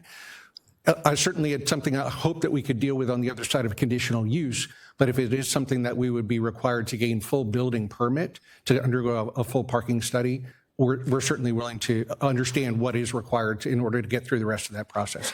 I do believe, again, with the number of parking spaces that are on a daily basis unoccupied throughout the entirety of that complex, what we're going to bring to campus under most what I would call normal use circumstances, graduation being aside, one day a year, we certainly hope, and we want to see you in the stands as well, since you're that close, that we bring a lot of people to campus. But we do believe we have ample capacity for what we're talking about, and certainly at the level of competition, Division III, my own alma mater, Virginia Wesleyan, can attract pretty big crowds, but very manageable. Nothing like where my son went, Virginia Tech, on a football Saturday. We wouldn't expect anything of that size. Well, we can always hope. You never know. However, yes, I do. I can't wait to see Centerville being extended, the bike lanes that exist being cleaned and then added all the way to Indian River and past there. And that's why I'm asking about Regent University Drive itself, because I foresee you putting in all of this infrastructure here, and especially with the recreation center, you're going to have people bicycling and walking in that area, which is why I'm asking about sidewalks and bicycle paths. That's the reason I'm asking. And these are things that we also, and I know my fellow Commissioner Byler will agree, that we love to see the walking and the biking and all of those things taking place all over the city. And that would just enhance it. Now, when I ask these questions of staff, who are great people, don't get me wrong, their response was, well, Centerville Turnpike is going to be expanded, but you're doing this now. And Centerville Turnpike, well, we're going to go out for a bid. You're doing this now. So with that infrastructure put in, I think it will enhance your project. And I think, as I said, if you build it, they will come. Thank you for your questions. Ms. Alcock, you had a comment. Yeah, I just wanted to make one point of clarification. So a traffic operations analysis was provided with this application and was reviewed by our traffic engineering staff. We also have recommended a condition, it's condition 9, that would require a parking study prepared by a professional engineer, be reviewed and approved as part of the site plan review process. It does say shall. I'm sorry, it does say shall. Okay. So we do have a parking study already. Okay. Thank you. Okay. Sidewalks? Sidewalks, we'd love to talk with the planning staff about how to do that within the keeping of what we have outlined for the facility. Putting concrete where it's just not going to encourage that flow into the facility is certainly something we wouldn't encourage. We want that space, especially around the BMP, once it's fully vegetated. Yes. It's going to be a lovely spot for folks who just come out and contemplate. Yes. No, I'm talking about walking around the facility. Yes, ma'am. Because my 16-year-old nephew lives with me, and I'm going to tell you, he will bike down there. That is well within his range. So remind me, though, on the Centerville side, there's already existing sidewalk from Jake Sears all the way down to, I can't remember where it terminates now. Is it the back entry to Regent there on Centerville? Commissioner Camp can answer that. It's an 8-foot wide asphalt sidewalk that does terminate where you indicate. Yes, sir. Okay. There you go. Thank you. Thank you. Commissioner Camp? Thank you for your application and your time with us this morning. I do have a couple of questions. With regard to the fitness center, who will be eligible to use those facilities? So the fitness center will be primarily designated for the use of the students, as would all of the other spaces there included. However, just as happens with our main theater, with our atrium, with several of the other spaces on campus, groups that come to the university and ask for permission or have a need of the spaces that we have, we welcome on any number of occasions folks to come and utilize our facilities. We've not had anything of this type on our campus before. So in some ways, it's uncharted territory, but I can imagine us wanting to partner in any way that we possibly could, while again, still preferring use by our own students, for the local school systems to make use of those facilities on a regular basis. So is it also foreseeable that the public, in addition to being spectators at events, might at some time actually enter the fitness center and use the fitness center facilities? To be quite honest, it's not designed to be a recreation facility. I do know that Councilman Cash Green has mentioned an interest in trying to put something of that nature in that aspect of the city. But I'm not aware that this would supplant that. This would be a private use facility that we would certainly welcome the public to come and utilize in times when we're not hosting events or have other need of it. But not as a membership model open to the public? That is correct. Okay, very good. Number 2, with regard to the sidewalks, I'd like to be a little bit more precise about it. With the landfill at Jake Sears, just at the south end of the diagram down here, even on our site visit, we witnessed the tractor trailers, the dump trucks, the contractors pulling trailers full of debris. There is a lot of what I would call heavy traffic on this road. It is not a bucolic, quiet road on the edge of a college campus. It's one that people are heading to the landfill on as one of the many uses. And for that reason, I have a safety concern with not providing some form of continuous sidewalk for the benefit of your students and for others who are traversing along here. In an effort to preserve the vision that you've clearly put a lot of time into creating here, what was suggested at the site visit was merely to connect the sidewalk segments that you've already delineated in your plan. For example, your sidewalk from the north end of the site plan delivers pedestrians to a parking lot. And the mixing of cars and people walking around in the parking lot is not optimal. It's not optimal on a college campus. It's not optimal alongside a busy street where you have traffic going to the landfill. And so for that reason, a segment that would border the parking lot so the pedestrians would not have to walk among the cars would be one of the three segments we're talking about. Leaving the existing part north in the design that you have, we understand what you're trying to do there. Then as you come down toward the retention pond, a tail out from that, again, toward the street, so that your graduate students across the street and others at Jake Sears would be able to enter this sidewalk facility. That's it on that side, from what I understand of your diagram. Now, if one of my fellow commissioners doesn't do this, I would like to make a motion at the appropriate time to make that a requirement of this application's approval. But before I do that, I would like to understand, since staff told us earlier that Regent had not yet reacted to these rather modest suggestions, what your reaction is to that. So the last part I'd like to address first, I was actually speaking with a member of the Burns and McDonald team when we were waiting for our turn up here. We've got envisioned a spot to do exactly what you've described, basically to connect the two ends, which right now we would actually need some city permission to cross land that's not ours, but we're more than happy to go through the paces that we need to take care of that. Thank you. The third one is a little bit different. It's on the Centerville side.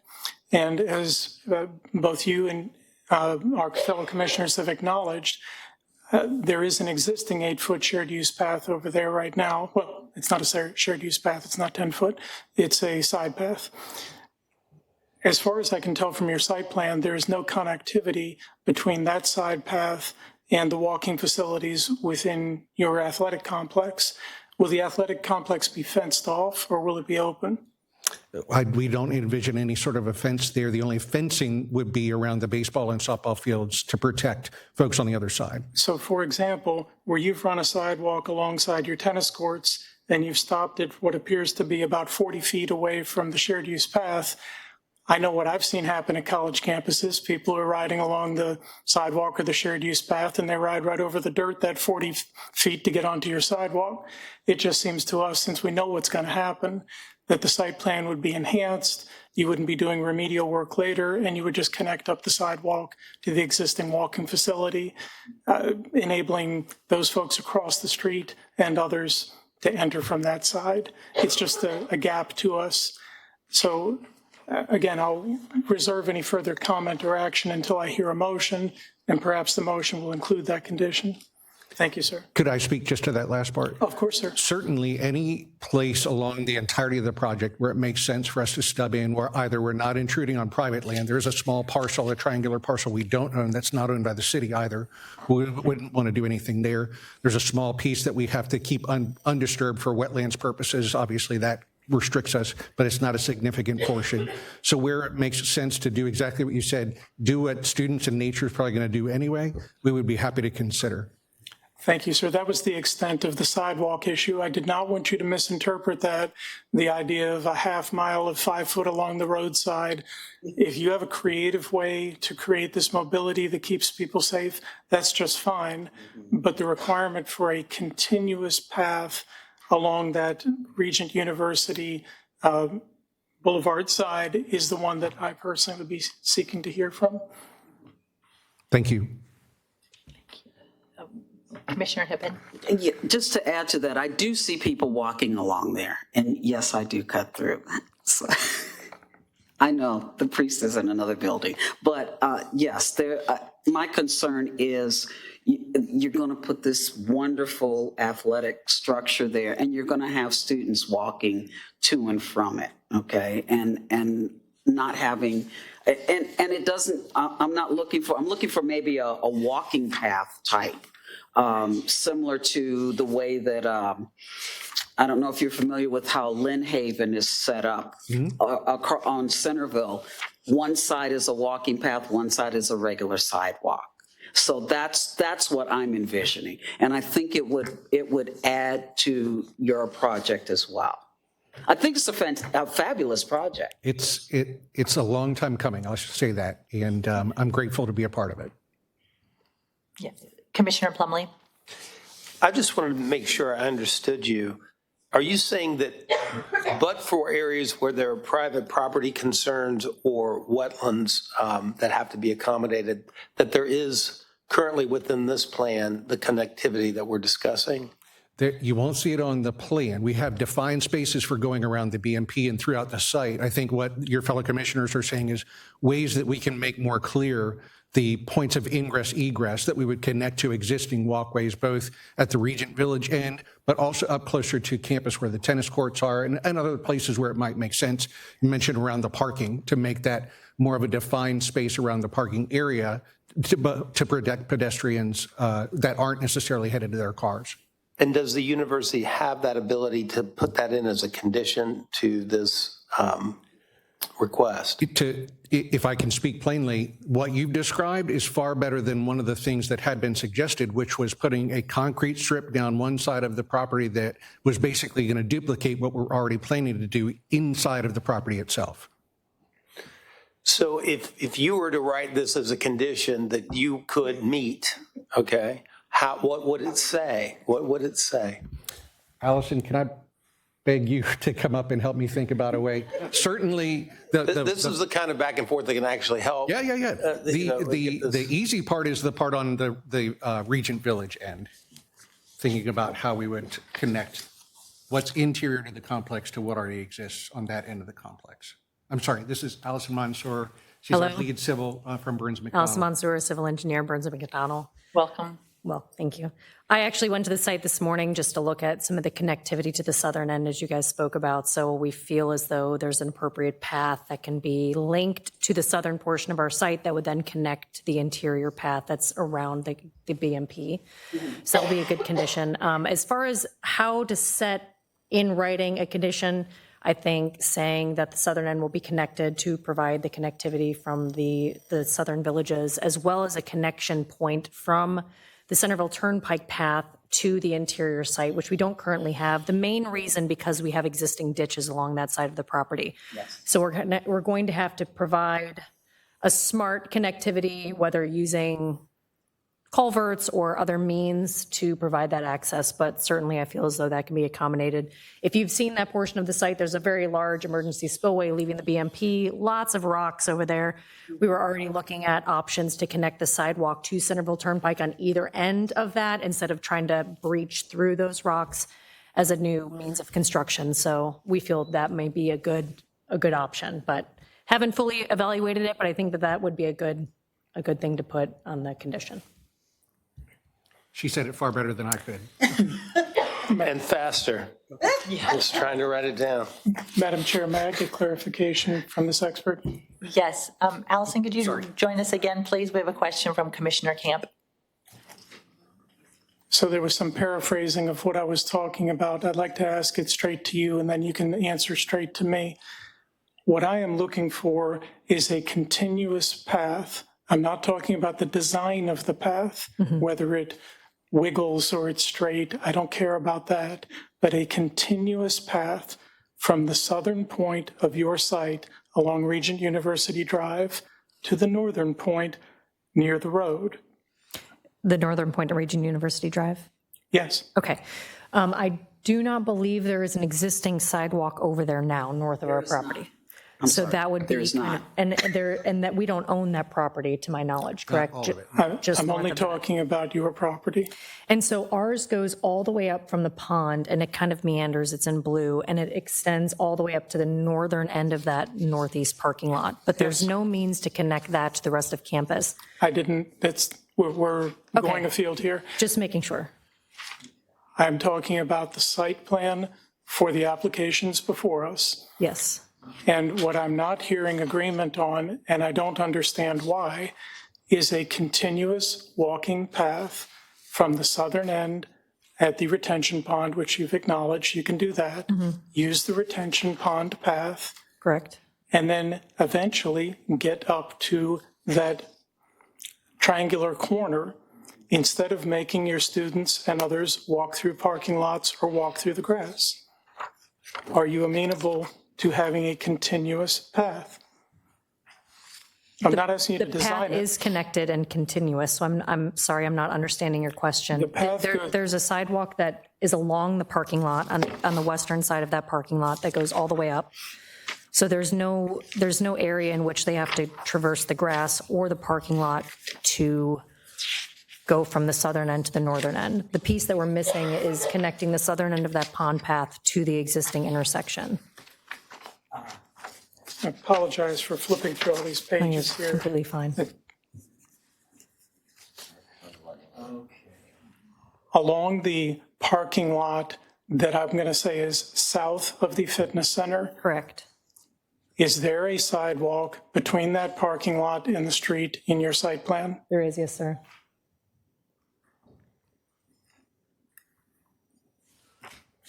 Pardon me? She said yes. She said yes. Yes? Yes, sir. Aren't the sidewalks in blue? They are, yes. And there's a blue sidewalk to the left side of that parking lot, between the street and the parking lot? It is on the east side. Oh, okay, so it's not there. That's correct. It's on the east side because of proximity to the right-of-way. So we had to stay out of the right-of-way as much as possible. So we have the connectivity of the sidewalk on the eastern side of the site, which again provides that interior access that Region is looking for to the facility while also maintaining the connectivity from the southern to the northern end. At the triangle between the ball field and the retention pond that is a darker green on this site plan, the connectivity there is to divert near street side into that pink area and then back out closer to the street. You follow me on two sides of the triangle? I'm sorry, I'm not. I'm looking at the dark green triangle that is between the retention pond Okay. and the ball field on the left side of the diagram. Yes. To the left of, well, that didn't help. Please Correct. I'm don't with you. shrink it while we're, I see it, yes, yes. all right, thank you. There is no sidewalk on the street side of that triangle. That is correct. Why? There's an existing ditch there that's conveying water off Region University Drive. If we want to extend a sidewalk that's there and that connects to the western side of the ball field, we can do that to kind of close that gap so they don't have to go right and then left. I am hesitant to put any sidewalk on the western side of that parking lot, again, because of the existing ditches along Region University Drive and the proximity of the right-of-way and just the safety of the pedestrians that's very close to the street.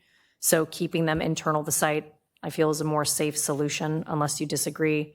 However, I do acknowledge that it could easily be accommodated to add a sidewalk along Region University Drive within that triangular piece, if you feel as though that would be an improvement. It is my experience with this type of facility that users and visitors will take the most expeditious path, whether or not you pave it. Right. That may not always be the safest path. And so melding your design desires with the safety of the public, which is one of the things we are charged with, is to anticipate what is inevitably going to be the movement of these people and try to come to some reasonable compromise as to how they can safely move in that direction that we're talking about. It is my viewpoint that maintaining a requirement of this application that there be a continuous path leaves you free to design it. It doesn't bind your hands that tightly as prior suggestions were made, but it does obligate you to do it. And these gaps, instead of sitting here at this hearing and try to pick out little pieces and gaps, you can just take it away as a requirement of the approval, at least our recommendation to council, that you will need to figure out those little pieces. And specifically the triangular piece and the western side of that parking lot? Well, I'm working off of a highly reduced site plan that you've been working on in great detail for a long time. I don't presume to know from that diagram every little gap that might be on it, which is why I'm suggesting the wording that a continuous path, if you're already continuous, you don't have anything else to do. If you find a gap over there, then you'll figure out a creative way to bridge it or fill it. I understand. That's just my desire, my discussion with you, if you understand what it is that I'm seeking.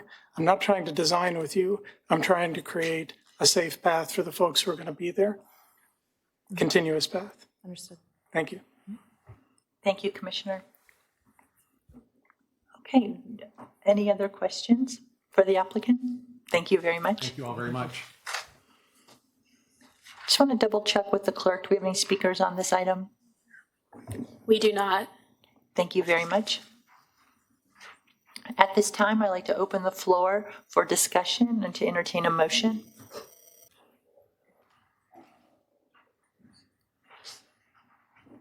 Sorry, Commissioner Schoonover, yes. I move to pass this item. Second. Are there any commissioners abstaining? Thank you, Madam Chair. As an adjunct professor at Regent University School of Law for more than a decade teaching real estate transactions, I'm abstaining from the vote, and I have and will continue to abstain from all comments on this application. I have a letter on file regarding my abstention with the city attorney. Thank you, Commissioner. We have a motion on the floor for approval from Commissioner Schoonover, second from Commissioner Plumlee. Further discussion. Commissioner Camp. Would the mover accept a friendly amendment to add the condition of a continuous sidewalk along the Regent University Drive side of the site? I'm really concerned about making this requirement of them because they seem very hesitant about whether or not they can actually accomplish it. It sounds like they want to do it if they can, but because they're so unsure about being able to accomplish this task, I don't want to make it a requirement. I think we can trust them to do this if they're able to do it. I just don't think we should put this as a requirement at all. Commissioner, I'm hesitant to let applicants decide what the correct solution is for the safety of the public, that we don't do that with any other applicant out here to see if they can decide for themselves whether or how.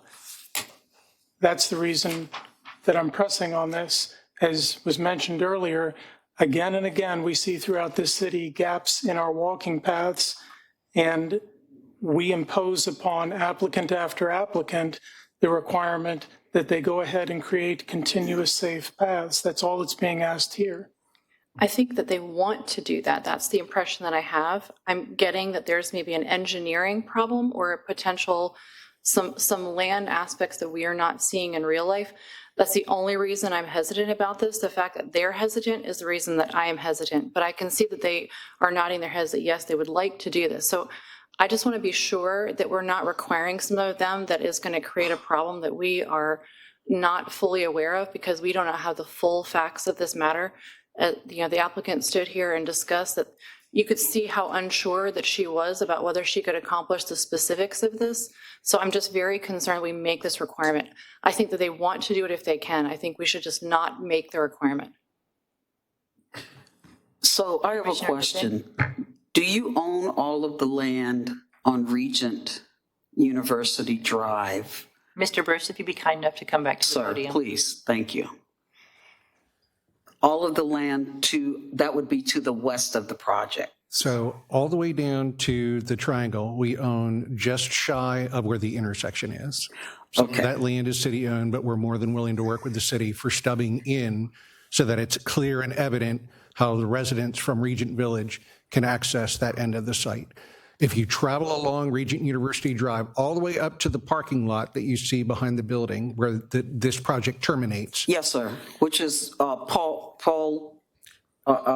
Robertson Drive. Pat Robertson Drive. Pat Robertson, thank you. So we own to that line. Yes. We actually own some property just on the other side, but then there's another private residence between that lot that we own behind Dr. Robertson's former residence. And the law school. And the law school. Okay. So For the purposes of this project, and maybe to allay some of the concerns about committing to something that we may not yet be able to commit to, we can make it very clear to council when this comes before them, and certainly in response to the questions here today, how we would envision that continuous path. It won't necessarily be a straight line, but it will be for our students what we would ask them to utilize, both to stay out of harm's way on Regent University Drive, take full advantage of what we've designed here for them to experience, and make it clear to everybody that from a public safety standpoint, there is a reason or a purpose behind whatever that ends up being. I just can't commit to exactly what that would be today. Okay, that's what I'm looking for, because I'm very familiar with the road there, okay? And I've used your law library and stuff, so I am aware of how the drive goes. So that's what, and I believe that's what Commissioner Camp is looking at. I believe if you own all of that properly, then it is feasible to put in some type of a walking path. Again, I'm not looking for a hard cement sidewalk, but more of a walking path that can also be used for bicycles. Understood. That's what I'm looking for, and I do have to agree with Commissioner Camp on this. So that's where I am as the person that lives closest to it out of all of these people up here, and the district representative. Understood. Is that amenable for you, sir?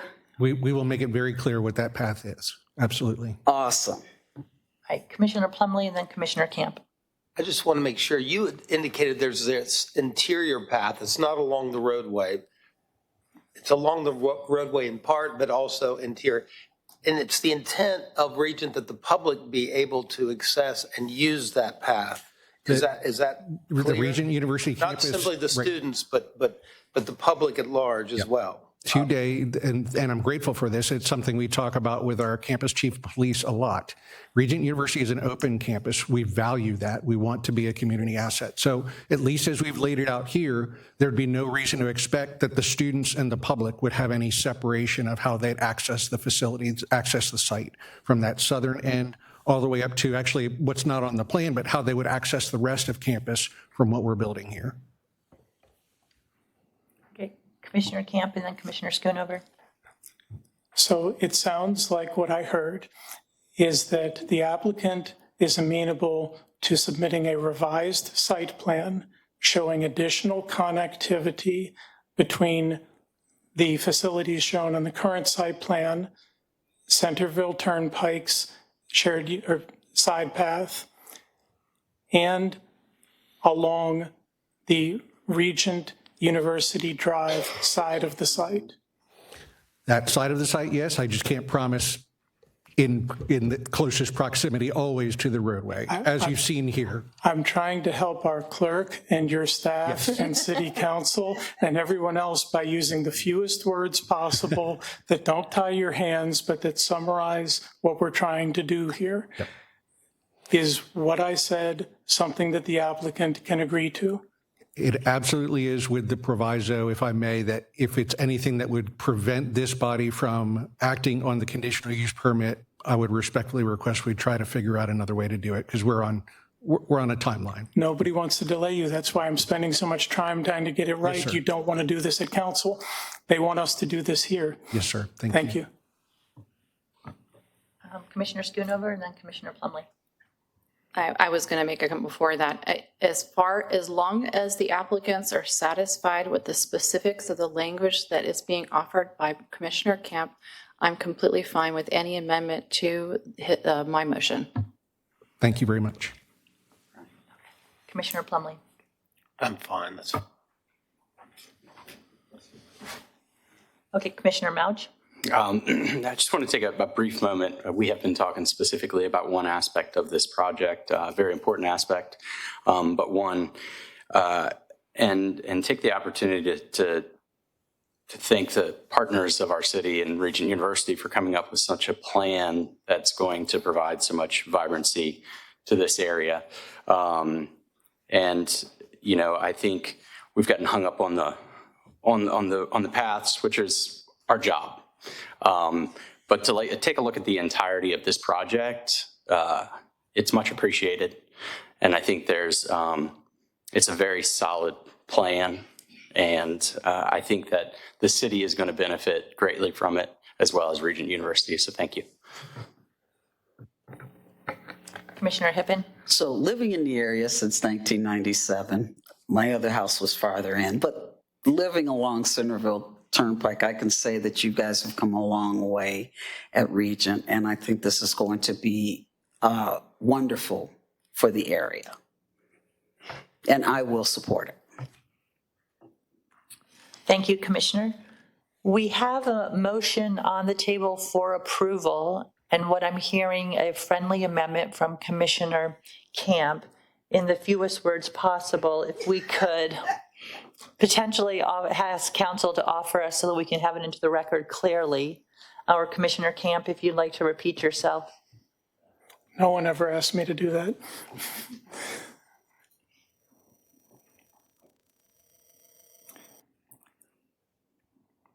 I'm going to ask staff to help me with this because I want it to conform to the style of the other requirements. I'm just winging this here. But I believe what we reached some consensus on is that the applicant shall submit a revised site plan prior to consideration by City Council, illustrating connectivity to the side path along Centerville Turnpike and their proposed new athletic facilities, comma, connectivity from those facilities to student housing across the street at Jake Sears Drive and along Regent University Drive. Period. The only change that I would make, because we do have a condition that conditions the plan already. So I think if we understand that they will resubmit a revised plan to reflect those changes, I would rather leave this added condition just speaking to the connectivity to the existing facilities along Centerville. And then, so the latter part of your language versus resubmitting as conceptual plan as a part of the condition language. Okay, so all of the content, but not the submit a revised plan part? Correct. Okay. We will make sure that is done so that the plan adheres to the condition. Thank you. And I would ask that added to that be, to the greatest degree possible, within its ownership and control and physical ability. In other words, if they just physically can't ultimately connect because they don't own a section, as they've discussed, that it's permitted for. There was no intent to ask them to do the impossible. That's right. No, well, they can only accomplish connectivity to the degree that it is possible to connect. Of course. So that needs to be stated on the record. No objection. All right. All right, so we have a motion for approval with conditions A and B, and by Commissioner Schoonover, and a second by Commissioner Plumlee. I call the question.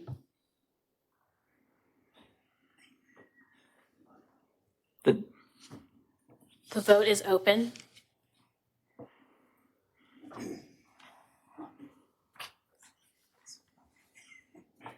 By a recorded vote of 9-0 with one abstention from Commissioner Byler, items 9 and 10, Stephen Bruce, have been recommended for approval. Our final item is item 12, Robert Mills. Okay.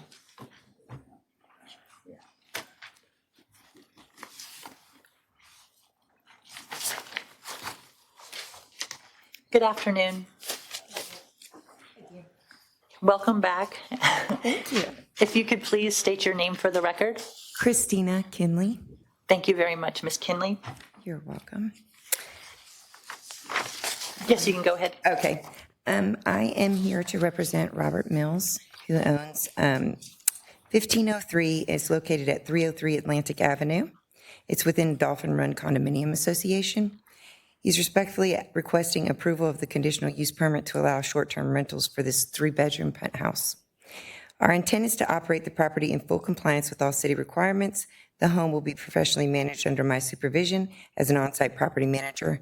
And I have to add that I was previously the general manager of Dolphin Run Condominium Association, so I am aware of all the bylaws and the condo docs that we need to adhere to.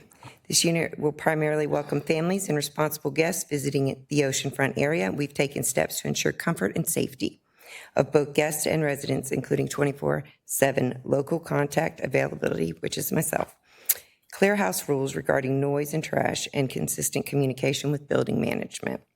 We recognize the city's efforts to balance tourism with the neighborhood integrity, and we share that same goal.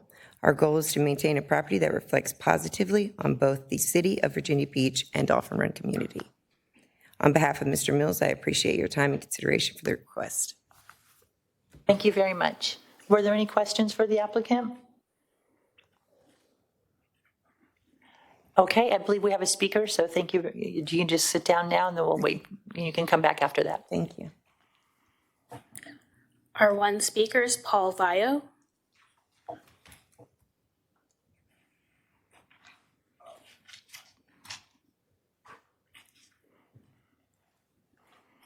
Good afternoon. Good afternoon. If you could please state your name for the record. Paul Murphy-Veo. And then just as a reminder, when the green light goes on, your time will begin and then stop at the red. I'll keep it really brief. Thank you. So according to the only sign that's actually visible that I planted last Friday, it doesn't mention a single unit. It mentions the whole building being redone by zone. I've known this building since 2006 when my mom bought it with her friend Joyce Robinson, who was in 801, and my mom was in 805. The community, this is the retirement. They do not want a resort community. They want a home community. They want neighbors. They want to have fun with their neighbors. They don't want to be in assisted living. If they can, they will have private nurses and they will watch the ocean on their last days. Every change that's been made since then has been to make this thing a resort. Airbnbs, now we have short-term rentals. Being that Airbnbs was slipped in, if this is only for one unit, he can easily do an Airbnb on his own private contract type of thing. Do not change the whole zoning of the building to anything less than a minimum of 1 year lease for rental. That is what the community would like. And that's all. Sir, I just want to ask a point of clarification. You said you were looking at a notification sign that you think the whole building's being changed? Well, the only one that's intact is one I put there last Friday. All other signs are gone. This building does not have notifications. I'm the only person here because no one knows about this. It has been a brutal assault. I made 3 signs last week that I could put up. 2 disappeared within 30 minutes, and the third one was pushed to the ground. It wasn't destroyed, so then after staff left, I was able to take a hammer and plant it into the ground. It's the only one that's still there today. The other ones that are there are unreadable and defaced. And that would be like the big orange sign that are typically put up for I have pictures if notification? you'd like to see the pictures. Oh, I just want to maybe And I double check staff could I help also me have a out. video walk around the whole building this morning showing there's only 3 signs around the whole perimeter. 2 of them don't pertain to this, and the only one for today's meeting is defaced. Thank you very much, sir. Any questions for our speaker? Commissioner Plumlee? I'm sorry, sir. Tell me your name one more time. Paul Murphy-Veo, 805 Dolphin Run. Are you aware, are there any other approved short-term rentals at Dolphin Run? Not that I'm aware of, and this is the first time I've seen the signs. Okay. So why would we need to change zoning? I mean, people can do whatever they want with their property. Don't change the whole building zoning to allow it to be a resort. These people just want a home. So this is a condominium community? It's a condominium community, not a hotel. Are there condominium regulations that prohibit short-term rentals that you're aware of? Well, obviously, they had to put up a notice. I'm sorry. What was the notice I'm talking for? about the private condominium documentation for the building. You're not aware I'm of? not privy to any of the information. I've not done homework on that. I'd be a fool to answer that. All right, thank you. Any other questions for the applicant? Oh, excuse me, sir, if you could come back with one more question. Commissioner Mouch? I think just more so for clarification, maybe from staff, it was under, I believe in their staff report that there had been 11 short-term rentals that are actually on the property. Is that the case? I just want to clarify for the, We have 11 previously approved conditional use permits for short-term rental use. There could be, and there likely are, grandfathered units within the condominiums as well that wouldn't need the conditional use permit, that would just get that annual STR permit. okay. And then I did happen to go by last week. I did see a sign up, but that doesn't mean that it didn't come down as well, and you may have put If it it back was up. the sign where you first pull into it and it was intact and planted in the ground, that was my sign that I made. All the other signs were destroyed. Okay. And the current ones, the only one left there is folded in half and is unreadable. Okay. Thank you. I have pictures if you'd like to see them. Oh, I believe you. A full And video walk around of the building today. we do have a lot of issues with signs either being defaced or pulled This off is not or an open blown shut away. black and white. I mean, the people can do what they want. Please do not change the zoning of the building to allow the whole building to be this. Right. And then for clarification, just for staff, this area is not necessarily changing the zoning on the building, but they're within the overlay. Correct. This is not to change the zoning on the property. This would be a conditional use permit specific to a specific unit within Dolphin Run condominiums in order to operate a short-term rental. So it doesn't change the zoning of the property overall.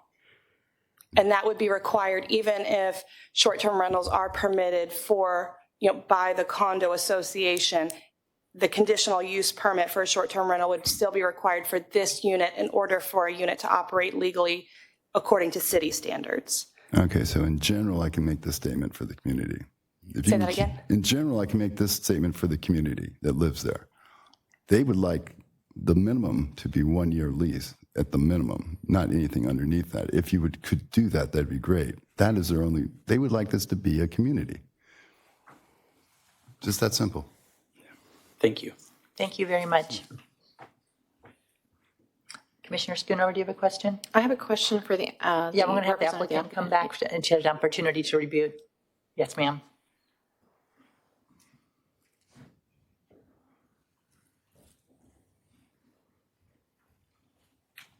Thank you. Did you want to ask me? You want to go ahead and ask your question? Well, I just would like some clarification from you regarding his. Okay. Currently, there are, or when I left Dolphin Run as the general manager, 34 units in the rental program within Dolphin Run. Dolphin Run relies heavily on their rental program to allow for lower condo dues for their people to live there. If you would look at the records, condo dues at Dolphin Run are significantly low. I also manage properties in Sandbridge where they're extremely high, where they do have more so people renting than they do living there. I do understand that there are concerns, but if it is the real concern of the community, even the president of the board at Dolphin Run rents his unit out. So it is welcoming by most of the people that I've had interaction with. I've not heard of any opposed until today. Thank you very much. You're We have another question, Commissioner Plumley. Has the board taken any action with regards to voting on the policy of allowing short-term rentals in the structure? There is rules in the condo docs of Dolphin Run, of their bylaws, that state that you have to have, of course, an STR, you can't do it in-house. You do not have to be in Dolphin Run's program. You are able to rent your unit out with a separate property manager or on your own if you prefer. And at this time, there is no punishment for doing so or whatever. You don't have to pay any additional fees or anything like that. So my question is whether the board has officially approved this participation as an STR and taken a vote and issued to the members living there or otherwise owners that they are approved to do STRs. I do know that when I was getting the conditional use permit application, it did have to be signed by the president of the board of directors at Dolphin Run. That was one of the contingencies. Other than that apparent authority, you don't know of a specific vote taken by the board itself to approve it? Correct. Okay, thank you. Any further questions? Thank you very much. Thank you. Commissioner Plumlee? I would just make a motion. I think this gentleman makes great objections to this short-term rental at this location. But it's the type of objection we hear throughout our districts 5 and 6 about the loss of a community where you have visitors staying near you as opposed to long-term residents. And this was a decision that the council made and did its overlay when it chose this location for short-term rentals. So putting that together with the fact that we've already approved numerous short-term rentals in this location, I think it would behoove this gentleman to talk to the condo board and to see if in fact what is being requested is permitted under their private regulations. But as far as the public, this application for short-term rental, I think it's appropriate, therefore I move to approve it. Second. We have a motion for approval by Commissioner Plumlee, seconded by Commissioner Hippen. Is there any further discussion? The vote is open.